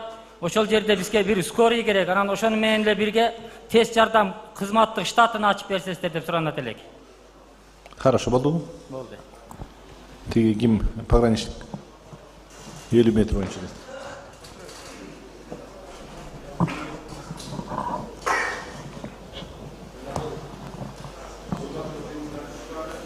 Onu götür koy, o mikrofonu. Hem götürdü okşaydı. Anlaştık. Урматтуу жыйындын катышуучулары, Тилек Кыдырмаевич, бул өзүңүз билгендей мамлекеттик чек арада 50 метрди жылдыр иштери боюнча жерлерде айыл өкмөттөр иш жүргүзүп атат. Биз менен биргеликте. Ал жерге болсо мамлекеттик чек араны кайтаруу, инфраструктуралардын баары тең курулуш керек. Ал мамлекеттик чек ара боюнча Кыргыз Республикасынын мыйзамынын негизинде иш жүргүзүлөт. Урматтуу жыйындын катышуучулары, чек ара боюнча өзүңүздөр билесиңер, ар бир жерде охрана зонасы болот да. Ошол себептен болсо мурун болсо жана делимитация болуп туруп, азыр ошо зымдар тартылгандан соң ошол жактан ар жагынан да 50 метр өзбек тараптарынан өзлөрүнүн алар нормасына ылайык, а биздин нормабыз ошо 50 метр болот да. Ал 50 метрдин ичинде өзлөрүнүн инфраструктура менен ошол жактан кайтаруу жолдору болуп турат, көзөмөлдөп турчу жолдор болуп турат. Ошол себептен болсо жанагындай 50 метр болуп аткандан кийин ошо 50 метрге чыгасыңар. Мына телеком интернет боюнча мына ошол жака өзүңүз барасыз, текшересиз, ошол жака интернет тартып бергенде болосуңар, түшүндүңүзбү? Жарайт. Оорукана скорый помощь. Ана жана штат. Саламатсыздар, урматтуу тургундар, Тилек Кыдырмаевич. Бул боюнча кабарыбыз бар, 2 автоунаабыз бар эле, бирөөсү бузук. Бирок азыркы учурда өнүктүрүү фондко сунушталып, машина чечилди буюрса. Анан кийин штаттын бизге пока кереги жок. Жетиштүү 9 койка структуралык бөлүмүбүз бар, ишти алып барып жатат. Врачтарыбыз ал жерде бар буюрса. Ошол жактан врач таанысынын баарын тең кайра тиги повышение квалификация болуп жакшы окуткула. Скорыйга болсо мен айткандай эле барып кайра жаның кээ ооруп барсаң, кайра тиги силердин жана мед кызматкерлериңер жана орой мамиле кылчу болсо, ошондон кайра ооруң айыкмай турсуң, кайра ооруп каласың. Ошол себептен ошол жака жакшы маанайды, жанагындай жакшы немелерди повышение квалификация боюнча жакшы көзөмөлдөр кылгыла. Жарайт. Биринчи микрофон. Ассаламу алейкум келген қонақтар, біздің президентіміздің қарамақпынан келген қонақтар, қош келіпсіздер. Мен Көкташ айылының Бұлақбаш айылынан болам. Ошол жерде туылып өскен, ошол жерде жашайм. Ошо жана бізде бардық көйгөйлөрүбүздү айтып кетти. Біз бардығына мақұлбыз. Бирок жетишпей турган көйгөй бар, ошону айтып койгум келет. Айтпаңыз. Кеше жанагы Аким мырза бардық, біз 10 көйгөйүбүздү, рахмат, 10 көйгөйүбүздү жакшы жагына полный эле чечип койду да. Жогоруга да арыз кылуудун кереги жок, төмөнгө да арыз кылуудун кереги жок. Төлкө через Аким чечип алсак болот экен деп ойладым. Ошондой ыйгарым укукту берген президентибизге чоң рахмат. Ошо сиздердин аркаңызда мына азыр жыйналышта бардыгыбыз отурабыз, көйгөйлөрдү айтып, ошо көйгөйлөрүбүздү будан да көп жылдар мурда кылсак болот деп, бирок азыр өтө ордунда стабильный кетип атат, жакшы. Мен кубанычтуумун. Союздун убагында жашаган, Союздун убагында көргөнбүз бардыгын. Бирок ушу стабильный болуш керек эле, ушу заманга келишибиз керек эле. Мына сиздерге чоң рахмат. Мен айта турган кичине көйгөйүм, жанагы таза суу дедик, таза суубуз биз через рудник келет. Казак эмес руднигине чоң рахматты айткым келет. Потому что жашап аткандан кийин бирөөдө жакшылыгы болот, бирөөдө жамандыгы болот. Биз убактында биз вообще эч жака бара албай, эч жактан ока жей албай калган күндөрүбүздө казакыбыз келип, биздин рудникти жайытыбызды бергенбиз, жайытыбызды тоскоолдук кылган туугандарым олорду чечип, чтобы элибиз нары карап өмүр куруу үчүн жагдайды кылып бергенбиз. Азыр жакшы иштеп келет, бардыгы нормально. Бирок арабызда нары бери жетишпегендер бар, ону жергиликтүү жерде чечип алабыз деп ойлойм. Рахмат. Сиздерге чоң рахмат. Атыңыз ким эле? Сулаев Даурбек. Рахмат. Атам согуш ардагери. Рахмат. Ошо жерде 50 жылдан бери жашап келебиз. Рахмат ата. Эми бул болсо мына ата туура айтып атат. Биз болсо мына урматтуу биздин президентибиз күн түн дебей, ошол жакта мына инвесторлор тартып иштеп жүрөт да. Ал ошо биздин президентибиз уктаганга деле убактысы жок. Ошол жактан болсо самолеттун ичинен тамак ичет да кайра самолет менен учуп кетет. Өзүңүздөр көрүп атасыңар, мына тиги немелер боюнча телеканалдарын көрүп атасыңар, ар кандай соцсети мартен көрүп атасыңар. Ошо уктабай ошо кыргыз эли үчүн деп инвесторлор жакшы келип калсын деп аракеттин баарын кылып атат да. Ошол себептен болсо мына өзүңүздөр айтып атасыңар, мына бияктан Казминерал деп мына бияктан жайгашканда учурунда көп киши туура эмес түшүнүп эле бут тоскондуктар көп болгон да. Азыр болсо мына ошолар менен биримдик кылып атсак, булар менен да ушундай жанагындай соц проекттер мартен жакшы иш мартен жүргүзсөк негизи эле жанагындай тиги скорый помощь болобу же кандай болот, ошол жактан баарын тил табышып алып сүйлөшсөк, бул возможно булар деле ошол жактан казырлап бергенге же булардын өзлөрүнүн докторлору да бар да, дегичи ошол жактан бир сүйлөшүү иретинде жүргүзсөк, мыйзамга чек болду, мыйзам иретинде болсо, булар деле ошо каржылап берип, жардам берип турганга даяр негизи. Себеп дегенде башында келатканда ушул соц пакеттердин баарын карап беребиз деп ушундай милдеттемелерин алган. Андан сырткары мына булар болсо жакшы салыктын баарын түшүн салып, биздин мына тиги Ала Бука районубуз салык боюнча 124% болуш керек деп коем, канча эле тиги. Ошондо 100дөн ашык пайыз мына ошо салыктарды ошо немелерден алтын комбинаттарынын аркасы менен чыгып атат. Ошол себептен болсо мына башка жерлерден кыргыздыкы биздики жакшы жерибиз бар экен, ошо алтындарыбыз да көп экен, биздин жаратылышыбыз да көп экен негизи эле. Ошо биздин президентибиздин саясатын туура колдоп, жанагындай келип аткан инвесторлор менен келишимди жакшы түзүп алсак, ошондо бизге дагы пайда болот, инвесторго да пайда болот, и Кыргызстаныбыздын өскөнгө да мүмкүнчүлүктөр болот да. Ошол себептен мына ата сизге чоң ыраазычылык айтып коем. Мына сиз да өзүңүз жакшы колдоо жана жакшы иретинде айттыңыз негизи эле. Ошентип алып мына туура багытына иш алып барсак, негизи эле ошо бияк Кыргызстаныбызды алдыңкы мамлекеттердин катарына кошконго биз даярбыз. Рахмат ата. Экинчи Саламатсыздарбы, бүгүнкү жыйындын катышуучулары. Мен Муллабек Намазбай, 4-чү курултайдын делегаты боламын. Азыркы көктөштөн айтылган проблемалардын баарын президентке баарын жеткиргенбиз. Ошол жерден бизге каттар келип атат, жок, бирок бул жактан иш башталбай атат. Ошол жагын карап берсеңиз. Анан биздин көйгөйлүү маселе өрчүндүү маселебиз жол. Şu жолубузду жогорку республиканский бюджетке киргизип беришиңизди суранабыз. Кийинки маселебиз. Жолдун кайсы жол? Ошол жолду айтып. Ошо жаңы салынып аткан жолубуз. Ошол да берилген. Жанагы бул маселе кайра кайталанат да? Жок, мен катты берген болчага. Келип атат. Болгону ошону биз текстертип беришиңизди суранабыз. Кийинки маселебиз биз чек ара аймакта жашагандыга байланыштуу. Атыңызды айтып койсузбу? Айттым, Муллабек Намазбай дедим. Чек ара аймакта жашаганыбызга байланыштуу бизде ошо чек арада мурун горныйга кирген эле Көкташтыкы, азыр горныйдан чыгып кетип бизге жеңилдик беришиңизди суранабыз. Ошо чек ара статусунда киришинде. Бул жерде ынтымак айылында бул жакта Ташарык деген жактары бар. Кош болот. Хорошо, кийинки маселеңизди көтөрүңүз. Şu mesele jыйынтык ошо, мен результат күтөм ошо болгону биздин барган каттарды аткарбай атат. Бирок кат келип атат жооптары. Хорошо. Ким Бекболот, силер ошо текшерип чыккыла, эмне себептен кандай маселе мартен көтөрүлгөн, кайсы кандай стадия менен аткарылып атат, ошо мартен бул кишинин адресин алып калгыла, ошого да жүзүн бересиңер. Жол боюнча айтылдык, бияктан болсо ким Темирбол Тасалыч жана өзүнүн көзөмөлүгүн алып, ошо кандай сунушту мартен айтат экенсиз, мага жоон айтат экенсиз да. Анан бул чек аранын жана жеңилдетишин дейт, ошондой бир карап чыгып сунушуңузду бериңизчи, кандай экенин көрөлүк. Кийинки биринчи микрофон. Саламатсызбы, Тилек Кыдырманович. Мен Эрдалиев Үмөталы, Көкташ айылынын жалгыз өргө айылынан болом. Мен айтайын деген маселем президентибиз Садыр Нуркожоевичтин туризмди өнүктүрүү саясатына таянып, биз жеке ишкерлик кылуу максатында жанагы айтыңыз маселеңизди. Жер топурак анализи бийик чыгып атат да? Иә. Топурак анализичи, балбани деп. Жер алайлы десекчи туризмге өнүктүрүү. Тиги жер алып эмне алып атасың? Туризмди кандай өнүктүрүп атасың? Легкий конструкция менен чана курабыз дедик. Эмне себептен бербей атасың? Ким айыл өкмөтү? Болдубу да сурооңуз барбы? Жок, бирөө эле. Бул туризм багытын Афрейм домдорду, кыргыз үйлөрдү курам деп бизге кайрылган. Биз алынын үстүндө трансформацияга документтер даярдаганбыз. Азыркы учурда балбанитети жогору болуп чыккан. Жердин балбанитети жогору болуп чыккан трансформация. Бирок биз акимибизге сунуштаганбыз. Жакын арада документтерди толук киргизебиз, комиссия менен карап чечип беребиз деген трансформация. Дагы мына бул ишкерди алып алып да башка жерлериңерге көрсөткүлө, кайсы жерлер экенин бактан ушул шарттанып. Акча тыйыныңыз барбы?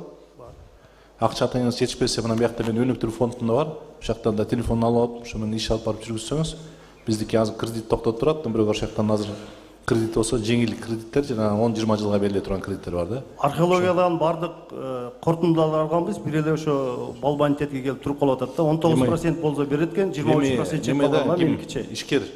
Сиз ишкерсиз да, туурабы? Анан ишкер болгондон кийин бир жерде көрсөтсөңүз, ал жердин ылайык келбей атканын сиз ишкерсиз да, башка жерде көрсөтсө, башка жерге ылайыкташып кетириш керек да. Бир жердеги өздөп эле отуруп албай, аяк мыйзамга туура эмес келип атса, ал жерде берилбейт да. Мына мен айлык өткө тапшырма берип атам. Ошол жактан жерди карап чыгып, ал жер болбосо да башка жерде көрүңүз, хорошо? Экинчи микрофон. Ассаламу алейкум, урматтуу меймандар, куш келипсиздер. Мен ушу Көксерек айылынын тургуну 7 Турун Мамат болом. Мен айтайын деген, бизде кайлама деген жерибиз бар. Чоң кайлама, кичине кайлама дейбиз. Ошонун ортосуна аралга бирөө дача салып алган. Ойка жаштар барат, балал чакалдар барат. Міне болса олат, арак ичет, памперсин ыргытат. Дайым биз барсак, ошол жерде пласт болуп жатат. Ошону сізден суранын элек. Өкмөттүн 4-5 өкмөт шайланып, 5-өөнү айттык, бирөө кулак салган жок. Сизден суранарыбыз ошону алдырып бердиңиз. Экинчи сөзүм, арык жөнүндө. Биздин арыгыбыз 11 адам 3,5 километр этекте чоң арыктан ичебиз. Өзү жакын арыгыбыз бар эмнеден өткөн. Ушуну бир адам тозуп алып, өтүшпөй атат. Буга эми өкмөткө кайрылдык. 5 өкмөткө арсымен кайрылдык, чечип бере албадык. Ушуларды бир чечип берип кетсеңиз, суранарым. Рахмат ата. Тиги неме боюнча, дача боюнча эмне болот эле, эмне болот дача? Сууга түшөт да. Азыр мен ата сиз укту мен жазып алдым. Сизге жооп берели. Бул боюнча биз Кайнама деген жайлообузга ошол тийиштүү документтери жок. Легкий конструкция менен тапчан куруп иштетип жүргөн экен. Биз ал жетекчиси менен сүйлөшкөн жакында эле, ал бузуп ала турган болгонун. Тийиштүү документтери жок экен, биз эскерткенбиз ага. Жана неме да, биз ишкерлерди колдойбуз деп атабыз да, негизичи. Анан тияктан салып алып, анан ошондой желаниясы болуп аткан болсо, негизи эле силер ушул жактан башка жерлериңер менен азыркы баланы көрдүңөр да. Ошондой туризм боюнча аяктан силер башка жерлерди сунуштагыла. Анан сунуштап аткандан кийин аяктан ал ишкер иштесин, негизи эле иштеп аяктан налог түшкөндөй болсун. Бирок жанагындай тең арак ичип аланын теги бөтөркөлөрүн ыргытып, памперстерин баарын ыргытып турбай, андайларга тыюу салыла. Ал жерден болсо жанагындай ким госэкотехинспекция. Ошол жактан мына чыгып барып, ошол жактан штрафтан салыла, негизи эле силер жанагы булгап аткан болсо. Но бирок жанагындай келерки жерде ишкерлерибизди колдошубуз керек. Анан ишкерлерди колдобой турсак, бизге каяктан налогдор түшөт? Каяктан жана жумушсуздуктар мартин жоготобуз негизи. Ошол себептен жанагындай мыйзамсыз болуп аткан жерлер мартин бөгөт койгула. Ошолорго болсо жана мыйзамдуу жерлер мартин көрсөткүлө, өзүңөр ошону колдоо иретинде жүргүзгүлө. Түшүндүңүзбү? Жарайт. Биринчи микрофон. Саламатсыздарбы, урматтуу бүгүнкү жыйындын катышуучулары? Ошону менен бирге биздин улуу урматтуу коногубуз Тилек Кыдырмаевич, менин айта турган маселем ушул Бирлешкен айылынан айылдык кеңештин депутаты болом. Өзүм мектепте мугалим болуп иштейм. Таза суу боюнча бир айткан маселе кайталанбасын дедиңиз, бирок мендиги башкачаракта бул боюнча таза суу. Таза суу боюнча жана немелер болсо, башка жерлер болсо айткыла, биз билбей калган жерлер болсочу. Ошол себептен ал жерде неме жок. Кайталашка туура келип атат да, бизде таза суу берилген 2024 бүтүш керек, азырга чейин бүтпөй атат да. Сиз баягы Терексайда неме мектептин директору, мен алмаштырып атам, айт.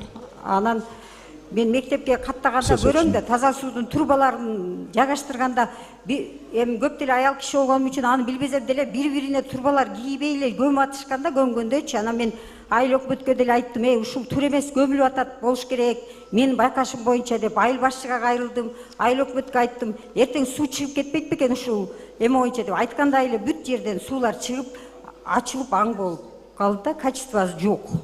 Өтө ошо технадзор ушул жерде болсо, технадзор барбы? Болсо ошол жооп берип койсун да. Кандай кылып өзү башында турду, көзөмөл. Мен бул кишини вообще көргөн жокмун, нары бери өтүпчү, депутат катары. Анан иштөөчүлөр эми алар көмө беришет экен да, башында байкаганда жокмун, көргөндө жокмун, технадзоруңар барбы деп сурап аттым айыл башчыдан деле. Хорошо, болдубу маселеңиз? Экинчи маселе ошо Бирлешкен айылында электр кубаттуулугу жакшы болбогондугуна байланыштуу бизде. Эмненин кубаттуулугу? Электр энергиясы начар болгондугуна байланыштуу трансформаторлор керек да. Ошол да. Ооба, болду. Хорошо. Не болду эле таза? Бул Асастрой деген компания аркылуу курулуп атат. Курулуш иштери 60% болуп калды. Бул Госстрой УКС аркылуу курулуп атат да. Контроль кимде? Контроль Госстрой УКС.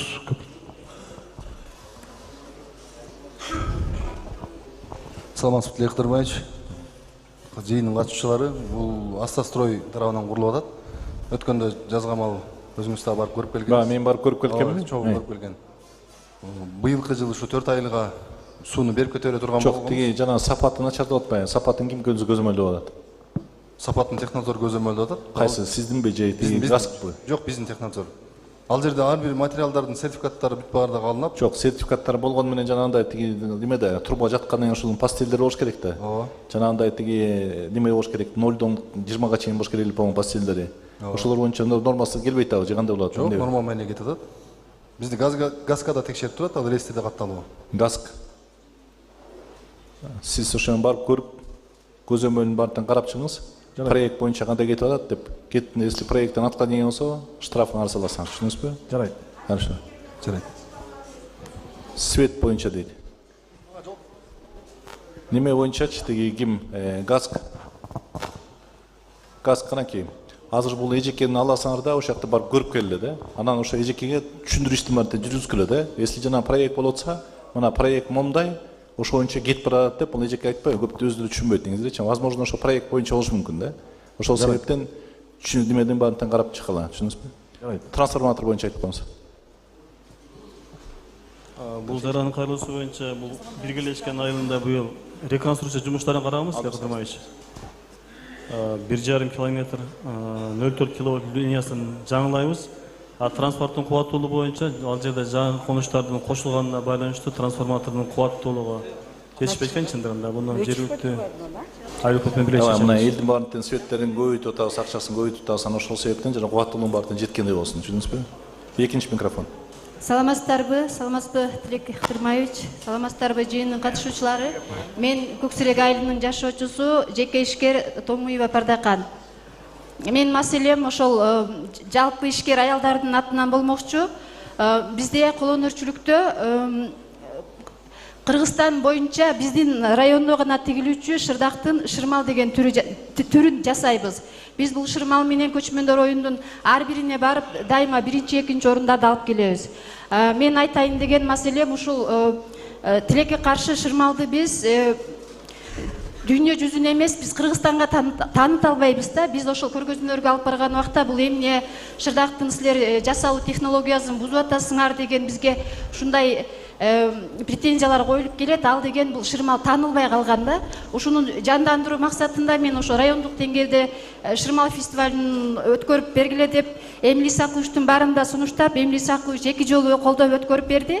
Андан бери ошол шырмал фестивалын жакшы колдоо ала албай келем. Жылы эле макул деп эле, анан ошону быйыл мен сунуштайт элем. Мына көчмөндөр оюну келип атат. Башка жакта мен Кыргызстан боюнча группада бармын. Башка жакка көчмөндөр оюна даярданып бүтүштү, заявкаларды берип, Хорошо, мен сизди түшүндүм. Да башка маселеңиз барбы? Кайламага шырмал фестивалын өзүбүздүн жерибизде, ал бизде Көксерек менен Көкташта гана тигилет. Кайламага туризм менен бирге ушул жерде фестиваль өткөрүп берсеңиздер. Экинчи маселем кайра эле ошол ишкердик боюнча мен мындан 6 жыл мурда өзүм жаныман швейный цех салгам. Юсайт менен бирге машинкаларды алып биз 5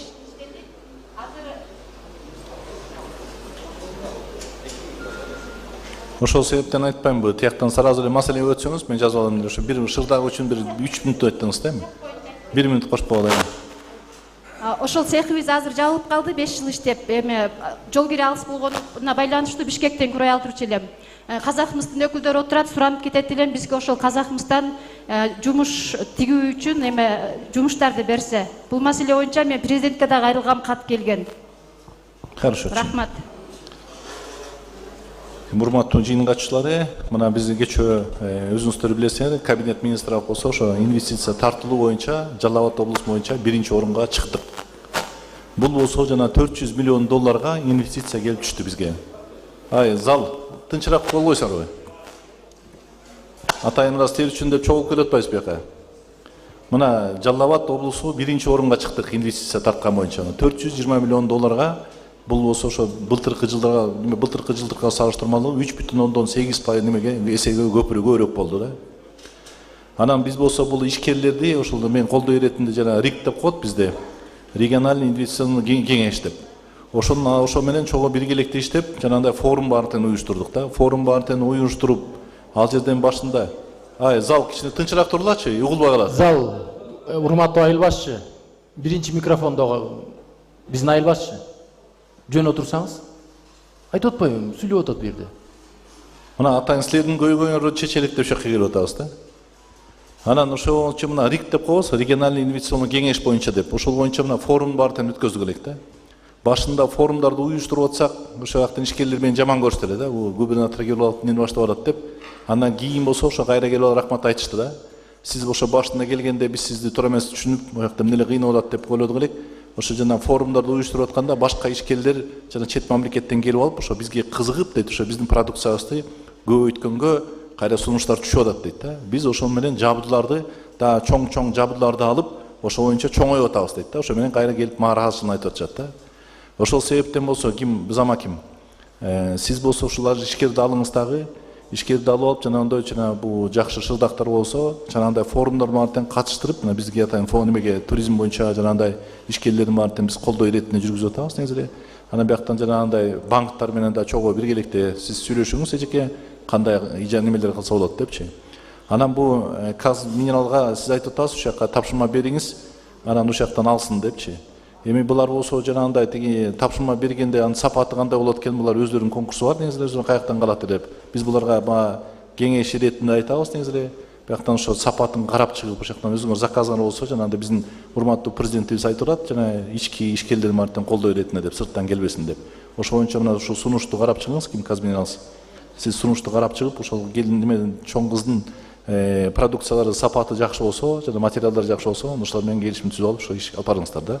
Бияктан болсо, ошо биздин ишкерлерибизди колдоо иретинде, жанагындай продукциялар болобу, кандай болот, ошо мартен санитар нормадан өткөн болсо, ошол жактан биздин продукцияларыбызды алып бериңиздер. Кандай эмесе кийинки микрофон көтөрүк. Канча экен? Саламатсыздарбы? Жыйынга катышуучулары, мен Көкташ айылынын чоң сайылынын тургуну болом. Мен өзүм жеке маселем ушу көпүрө боюнча келдим элем бул жерге. Не боюнча? Көпүрө боюнча. Көпүрө. Жеке маселеңизби? Жеке маселем өзүм көпүрө боюнча. Мен өзүм ошо сайдын арт четинде турган үчүн ошо жакынкы арада ошо сел алып кеткен көпүрөмү, ошол боюнча келдим сизге кайрылганы. 2025-жылы ошо күз айларында сөмүштөр келип, пасьонка алып кетишкен, ошодан бери бир жыйынтыгы жок. Ошону өзүңүз жеке көзөмөлгө алып туруп, мындай караштап, азыр мен 5 бала менен көчөдө жүрөт азыр балдар менен. Бул сиздин жеке маселе эмесби, элдин маселеси болот да көпүрө болгондон кийин. Туурабы? Жок, үйүмө өткөнгө, жеке маселе өзүмө өткөнгө. Хорошо, деген экинчиси, сайдын жээгине, МЧСке, сууну уже үйгө карап жылып келатат да, жылдан жылга жеп. Ошону бекемдөө иштерин жана алып берсин. Хорошо, болдубу маселеңиз? Болду ошону. Ким МЧС, айыл өкмөт. Чыгып карап көрүлө, ошонусун кандай экен жыйын сай жеп аткан боюнча ошонусун карап көрүлө. Көпүрөсүн да карап көрүлө, кандай силердин мыйзамга жол береби, бербейби деп ошонусун карап чыккыла, түшүндүңүзбү? Хорошо, экинчи микрофон.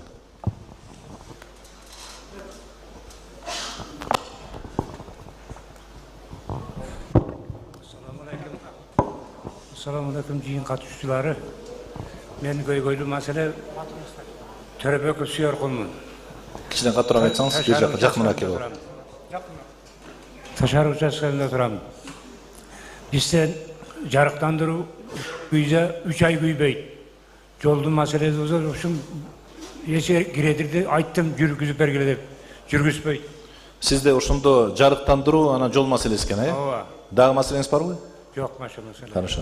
Жарыктандыруу боюнча кандай иштер жүрүп атат? Делек Кыдырмаевич, бул Ташарык участкасында жарыктандыруу бар. Биз болгону баягы электр энергиясын үнөмдөө учурунда биз өчүргөнбүз. Азыркы учурда андай азыр үстү бар да? Азыр иштеп атат. Анча-мынча күйбөй калган жерлери бар, аны балдар карап атат. Анан ички жолду кеңейтүү, шагалдоо боюнча биз график койгонбуз быйылкы жылга. Азыр ошол участкага жакын участкада уже техникалар иштеп атат. Ошол участкты бүсө, аталган участкага түшөт техникалар. Хорошо, да, ошо боюнча карап чыккыла, иштер жүргөндө болсун. Биринчи микрофон. Саламу алейкум.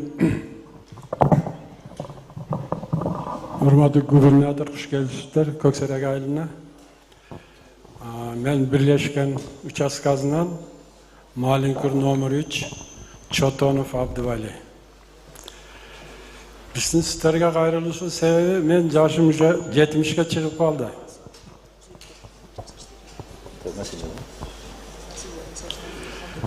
Ушул убакка чейин менде жер участкасынын бир документи жок. Мындай поделочный документтер болуп кетти.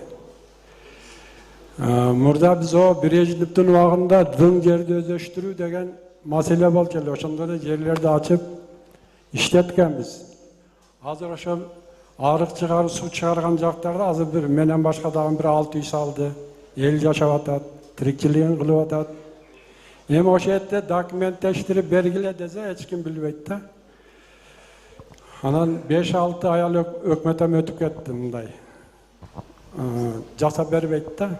Хорошо, кийинки маселеңизди көтөрүңүз. Кийинки маселеси мен уулум бар эле 2003-жылкы. 2024-жылы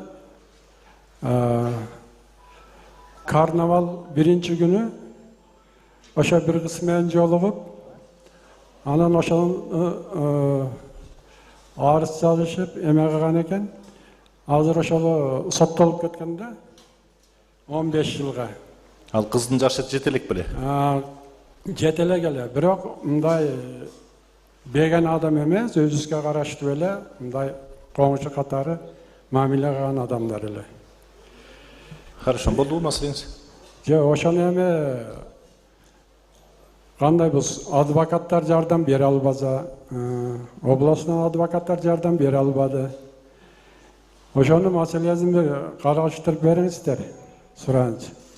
Балам азыр 2 жыл. Болду маселеңиз? Маселеңиз бүттүбү? Хорошо, тиги ким айыл өкмөт? Не болду эле биринчи маселеси боюнча, участок боюнча деп? Участок боюнча бул анын өзүнүн жери бар. Менимче бул саткан болуш керек, участогун өзү жашап жаткан үйүн мурунку. Андан тышкары ошол огороддун жанында өздөштүрүп жүргөн жери бар экен. Ал 2004-жылы системный переписте катталбай калган экен да. Непрот болуп калган экен, не установлен болуп. Ошол боюнча келген, мен ал жерин айткам, буну сотко кайрылып, соттун негизинде менчик кылып таанып туруп, анан кийин менчиктештирип берели деп. Ким адвокат? Азыр болсо ошо кандай иштер жүрөт экенин ошону түшүндүрүп бериңиз. Анан жана сиздин балаңыз болсо жанагындай жаш жетелек кыз менен жыныстык катнашка барганда, анан жана наркотикалык заттар боюнча бул аяосуз ошондой жана неме строгий неме боюнча каралган негизи эле. Ошо жана жаш жетелек кыздарга ошондо барбаш керек депчи. Анан тиги неме боюнча жана наркотикалык заттар боюнча да ошону аяосуз каралган да. Азыр мына сизге бул адвокат аксакал болсо тиги сизге жана жер боюнча да кандай иш алып барыш керек, а жана президентке ырайым кандай сурайсаң ошончо түшүндүрүү иштериңерди жүргүзөт. Экинчи микрофонго өтүлүп.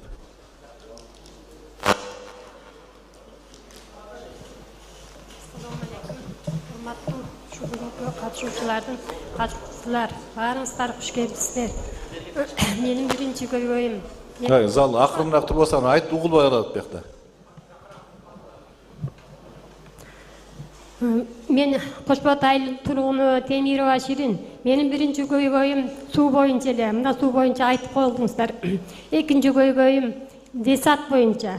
Садикке балдары барат 3 сааттыкка. 3 саатта барышат. Апарып таштайбыз, бир аздан кийин кайрап келебиз.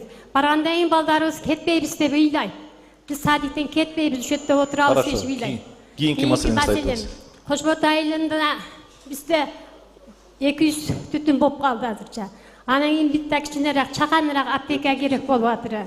Ооруп калсак түнү Алоокага барышыбыз керек же Көксөрөккө келишибиз керек. Ошо көйгөйүм. Үчүнчү көйгөй, мынагу Кара-Коргон чек-арасын ачып берсеңиздер, биз Өзбекстанда көбүрөөк тууган уруктар ошол жакта көп. Ошол жерде кыйкырсаң үнүң жете турган жерге дагы менен Алабуга менен айланып барабыз. Ошон үчүн Кара-Коргондогу чек-араны бир карап койсоңуздар болот. Макул, майлы, баарыңыздарга ден соолук, ишиңиздерге ийгилик. Аллахым ыраазы болсун. Рахмат. Тиги детсад боюнча ким зама ким?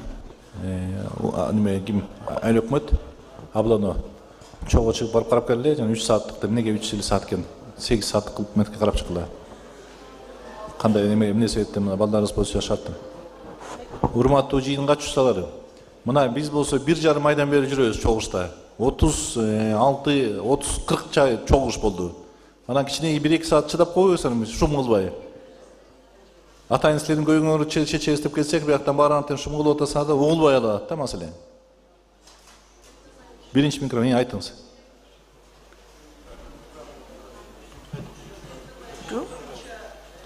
Сүйлөп атпайбы?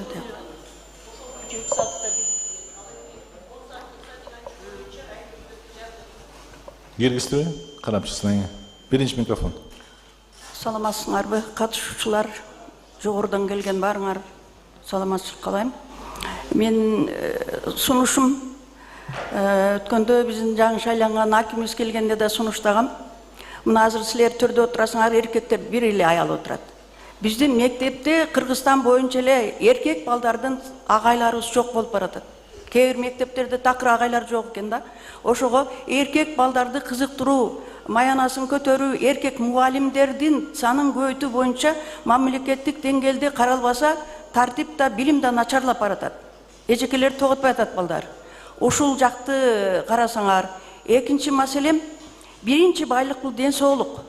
Ден соолук боюнча мектепте киши деген китеп бар да. Айрда органдар эле болгон болду.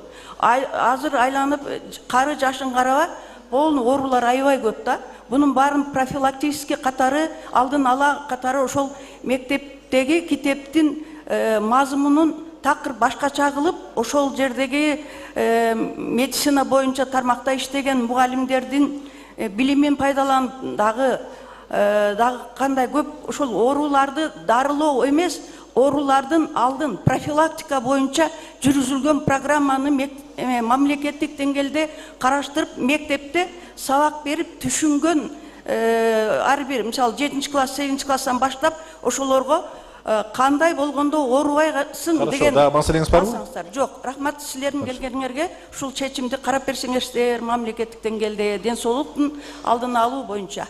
Рахмат. Абланов. Жана немечи, китеп деген, киши деген китептин немеси мазмуну башкача болуп кеткенби?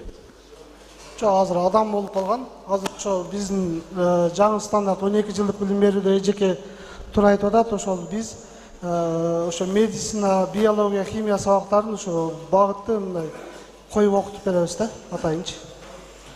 Физика, математиканы да өзүнчө, химия, биологияны өзүнчө болуп, ошо багытта окутуп беребиз. Жаңы стандарттын негизинде. Бул эжеке аябай туура маселени көтөрүп атат да. Ооба. Себеп дегенде алдын ала өзүбүз ошол жактан элементарный немени баарын билип алып, ошо өзүбүздүн ден соолукту сактаган аракеттерин жасап алсак, биз ооруганын үстүнөн ооруган болуп жүрө беребиз да. Бул ошо жаңы стандартка киргизилди, эжеке айткандарчы. Ошол себептен да бул эжемен да жолугуп ошол жактан сунуштарды алдылар, ошол сунуштарды өзүңөрдүн Министерство просвещения и образования жака бересиңер, түшүнүңүзбү? Анан эме эркек мугалимдер айтты, азыр Кудай кааласа биздин ошо мугалимдердин да айлыгы көтөрүлүп калды. Эркек мугалимдерди тартканга аракет кылайлык эми. Хорошо. Экинчи микрофон. Саламатсыздарбы? Мен суранарым, Кенжей Маматова Батмамын, Кенжей Сонбектин участка берилген 98-жылдыгы. Алы ошо участкасын эч ким карап берген жок. Ошого мен сиздерден суранам, ошону карап берсин. Хорошо, да барбы силеңиз? Жок, ушул эле. Ким болду эле участкасы? Токтом чыккан, бирок эч ким мындай караган караган адам. Мен уктум сизди. Бул боюнча мен тактап туруп, бул бош пустой жер болгон, бирок чечим чыккан, эски чечим. Мындай, тиги силер немени айткыла да, баягы силер ошо тил эмизгени жакшы көрөсүңөр да деңизчи. Токтом бул алгачкы документ болуп эсептелет. Токтом бул окончательный документ эмес. Токтом чыккандан кийин силер жана госрегистрге барып алып, ошол жактан кызыл китебин алышыңар керек.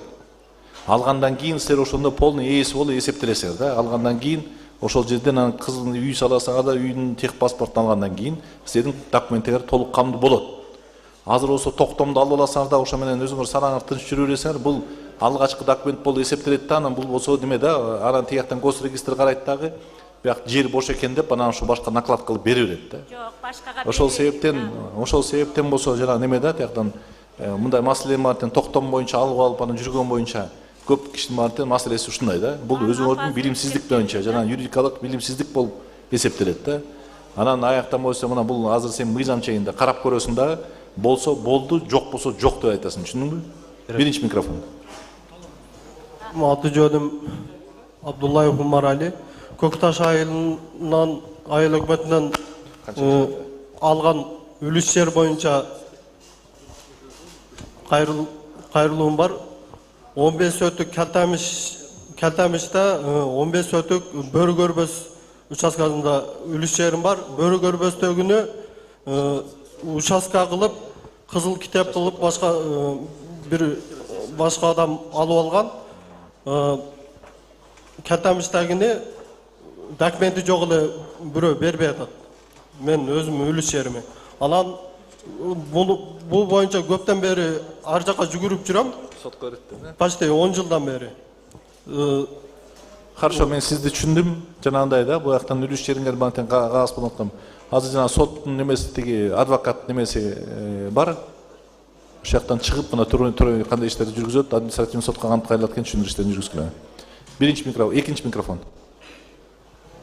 Урматтуу Тилек Кыдырмаевич, урматтуу ушул жыйын катышуучулары, биз менен сизден бир сунуш. Азыркы убакта ажообуз өзү билим берүү тармагына көп көңүл бурмакта. Азыр биздин окуучулар мектепти аяктаган убагында буга чейин бизде Ошко, Бишкекке барып окуган абитуриенттер көп болгон да. Азыркы убакта Манас шаарыбыздагы университеттер, билим берүү тармагы. Урматтуу угандар, артындагылар тынчыраак болуп койсоңуздар дагы жолу. Бир айылдын тургуну Анан аты жөнүңүздү айтып койсоңуз байке. Берген биздин айыл. Атыңызды айтып койсоңуз? Рыскулов Манас. Рыскулов Манас, Азыркы убакта биздин айыл областтан эң четки айылдардын катарында да. Ошого Манас шаарында жайгашкан билим берүү тармактарына бизден барган абитуриенттерге жеңилдик көрсөтүп берсеңиз да. Жатаканага кезексиз кабыл алуу боюнча, түзүлгөн контракттар боюнча пайызын азайтып берсеңиз, бизден абитуриенттер өзүбүздүн областта окуса жакшы болот эле. Хорошо, түшүндүм. Болду маселеңиз. Бияк боюнча жана силерге неме ректор жана неменики каякта экен? Ректор мына жакшы түшүндүрүү иштерин баарын жүргүздү да. Мына 6 факультет ачып, 6 факультеттин ичинен 31 адистик ачтык да. Азыр болсо жана Кубок губернатор деп олимпиада өткөзүп, аяктан ушу биринчи орундарга бекер 100% неме болду да, жеңилдик болду. Экинчи орундарга 50% жеңилдик болду. Үчүнчү орунга 30% жеңилдик болду да. Ошол себептен мына билимге биз жакшы басым бартын кылып атабыз. Эми аяктан болсо булар да өзү мугалимдерди кармаш үчүн жанагындай немелер өзүнүн контрактылары бар экен. Аны ошол жеңилдетип берген ошонусун карап атат. Негизи антимонополия карап чыкты го, по-моему, тиги ким? Антимонополия. Силердин тиги немелер болдубу? Ошо жана бааларын көтөрбөсүн деп президенттин указы чыктыбы? Ооба. Мына ошол боюнча иш алып бардыңыздар. Ошо балдарыңарды ошол жака окуткула. Мына сиз туура сүйлөш айтасыңар, балдарыңарды окуткула. Сизден бир сураныч. Биринчи микрофон көтөрүп.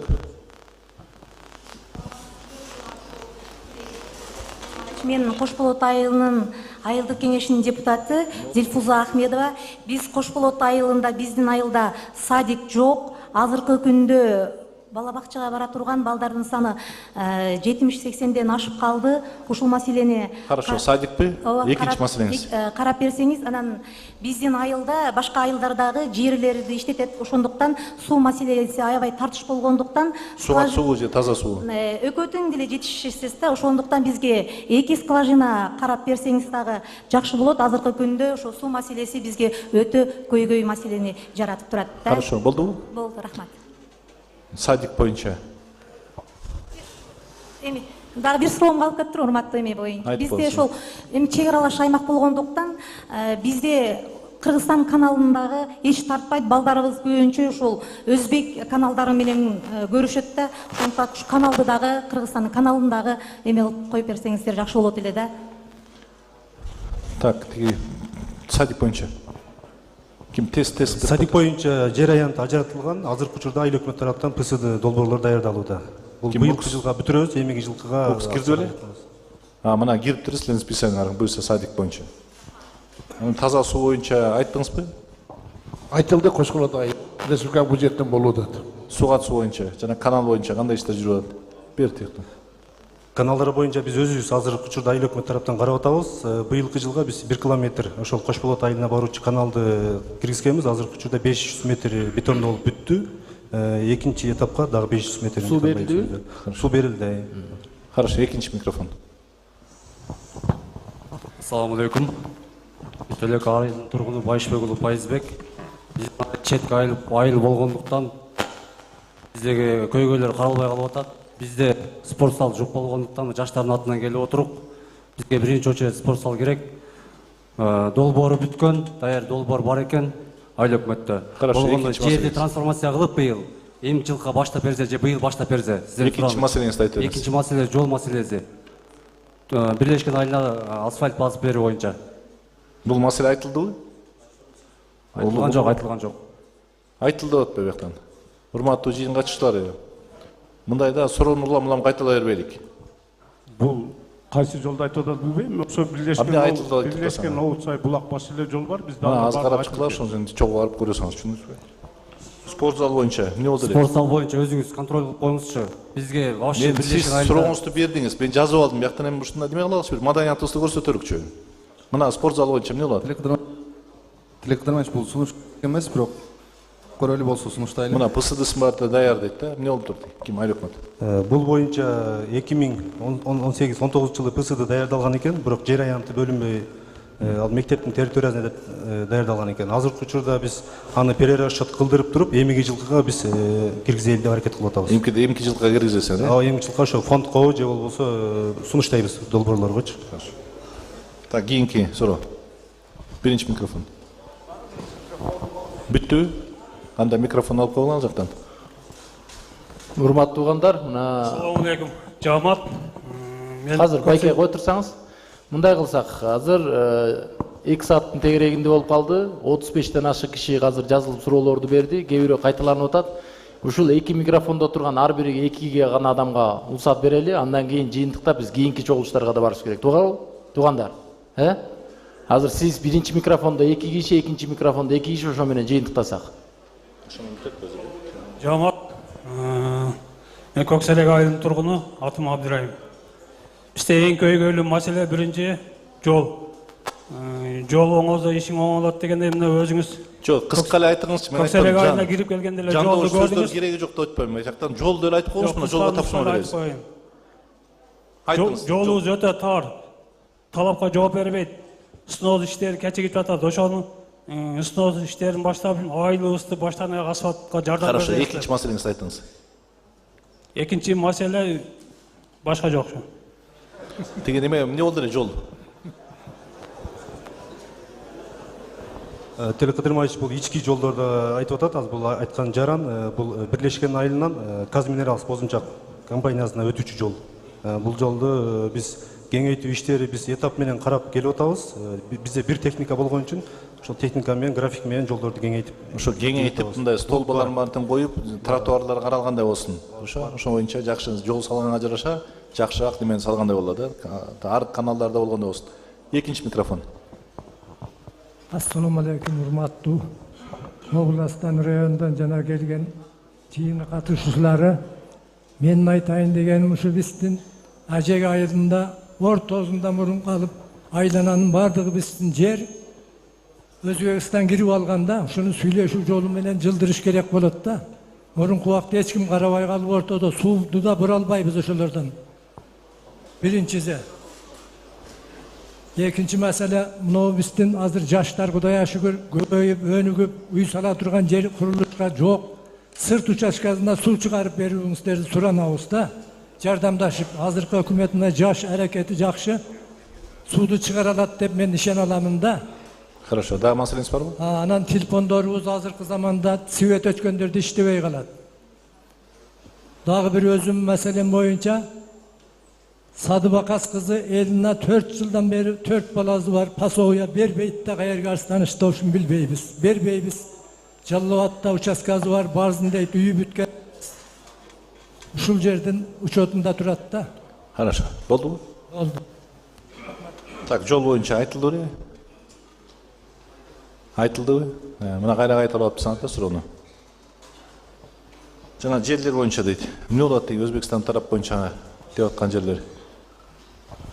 Бул азыр Өзбекстан Республикасы менен демаркация иштери жүрүп атат. Ал жерде биздин Чуст канал жайгашкан. Ошонун астында биздин тургундардын үлүштөлөрү бар да. Азыр ал делимитация, демаркация болуп атат. Жүрүп атат. Азыр ошол үчүн ал пока чечилбей турат ал. Свет өчкөндө сотка иштей алат дейт. Телеком.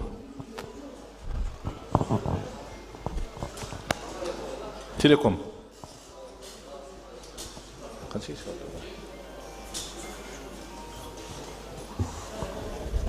Телеком не болду? Бербейсизби жоопту? Болчу убакытты чойбой. Микрофонду бергиле телекомго. Ким соцразвитие неме боюнча, пособие боюнча азыр жооп бересиңер, тиги жооп бергенден кийин. Тилек Кыдырмаевич, бул жерде биз аккумулятор немелерин обслуживать этебиз. Свет өчкөндөн кийин биздин аккумулятор генераторлорубуз бар. Ал эми бизде связь. Ошонун баарын жана мен сизге тапшырма бердим, баарын карап чыгасыңар да, ошолор кандай иштейт экен деп. Баарын сотовый телефон болуп аткандан кийин толук камдуу иштегендей болсун да. Экинчи маселе. Бул жарандын кызы Манас шаарында турат экен.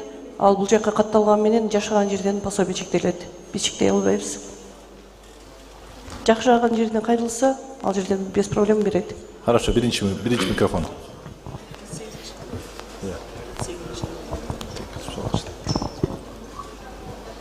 Айта бериңиз. Микрофон түздөп берип коюп турсуңар балдар, Бектур. Карап койсоңор ушундай эле. Ассаламу алейкум. Жалбек. Мен маселем участкам бар, кызыл китеби бар, жол жок болуп атат 2 жылдан бери. Ошого алапка кадастрга чейин барып, заявление жазып, эчим кара бербей алыш, жолду ачып бериңиз деп сурап атам. Айлыкмын не болду деп, башка маселеси барбы жокпу? Да, экинчи маселе ушу Ташарыкта Ташар участкасынан болуп, ошол жана ички жолдорду карап берип коюңуздар, ошол эле маселе. Айлыкмынга микрофон бергиле.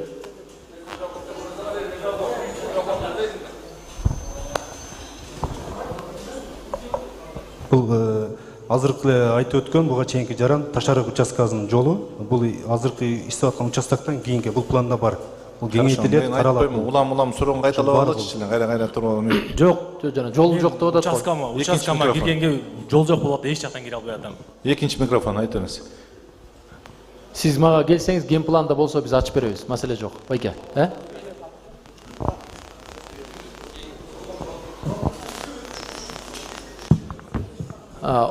Аксакалга берели, ушу менен жыйынтыктайбыз, туугандар.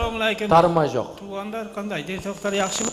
Мен Төрөй Бартикарым, өзү 4 соток жерде турамын. 10 жыл жүрүп, шумен азыр келиним бар, балам бар, неберелерим бар, жай жок. Чек беришти сурайбын. Шуле башка сөзүм. Хорошо, рахмат. Чек боюнча силерге мына чогуштан калсаңар, жанагындай ГИК боюнча кандай үйлөрдү алат экен боюнча силерге толук кандуу маалыматтарды айтат. Болду эле? Ким? Не болду ким? Бүттү го. Азыр урматтуу туугандар, баардык суроолордун баары берилди. Мына биздин облус башчыбыз, жетекчибиз Тилек Кыдырмаевич командасы менен келип, мына 2 сааттын тегерегинде баардык сунуштардын баарын угуп, жеринен чечип берип атат. Биз ыраазычылык билдирели, ушу менен жыйынтыктап аксакалдар болсо батасын берсеңиздер, кийинки чогулушубузга баралы, туугандар. Кана аксакал бата берип коюңуз.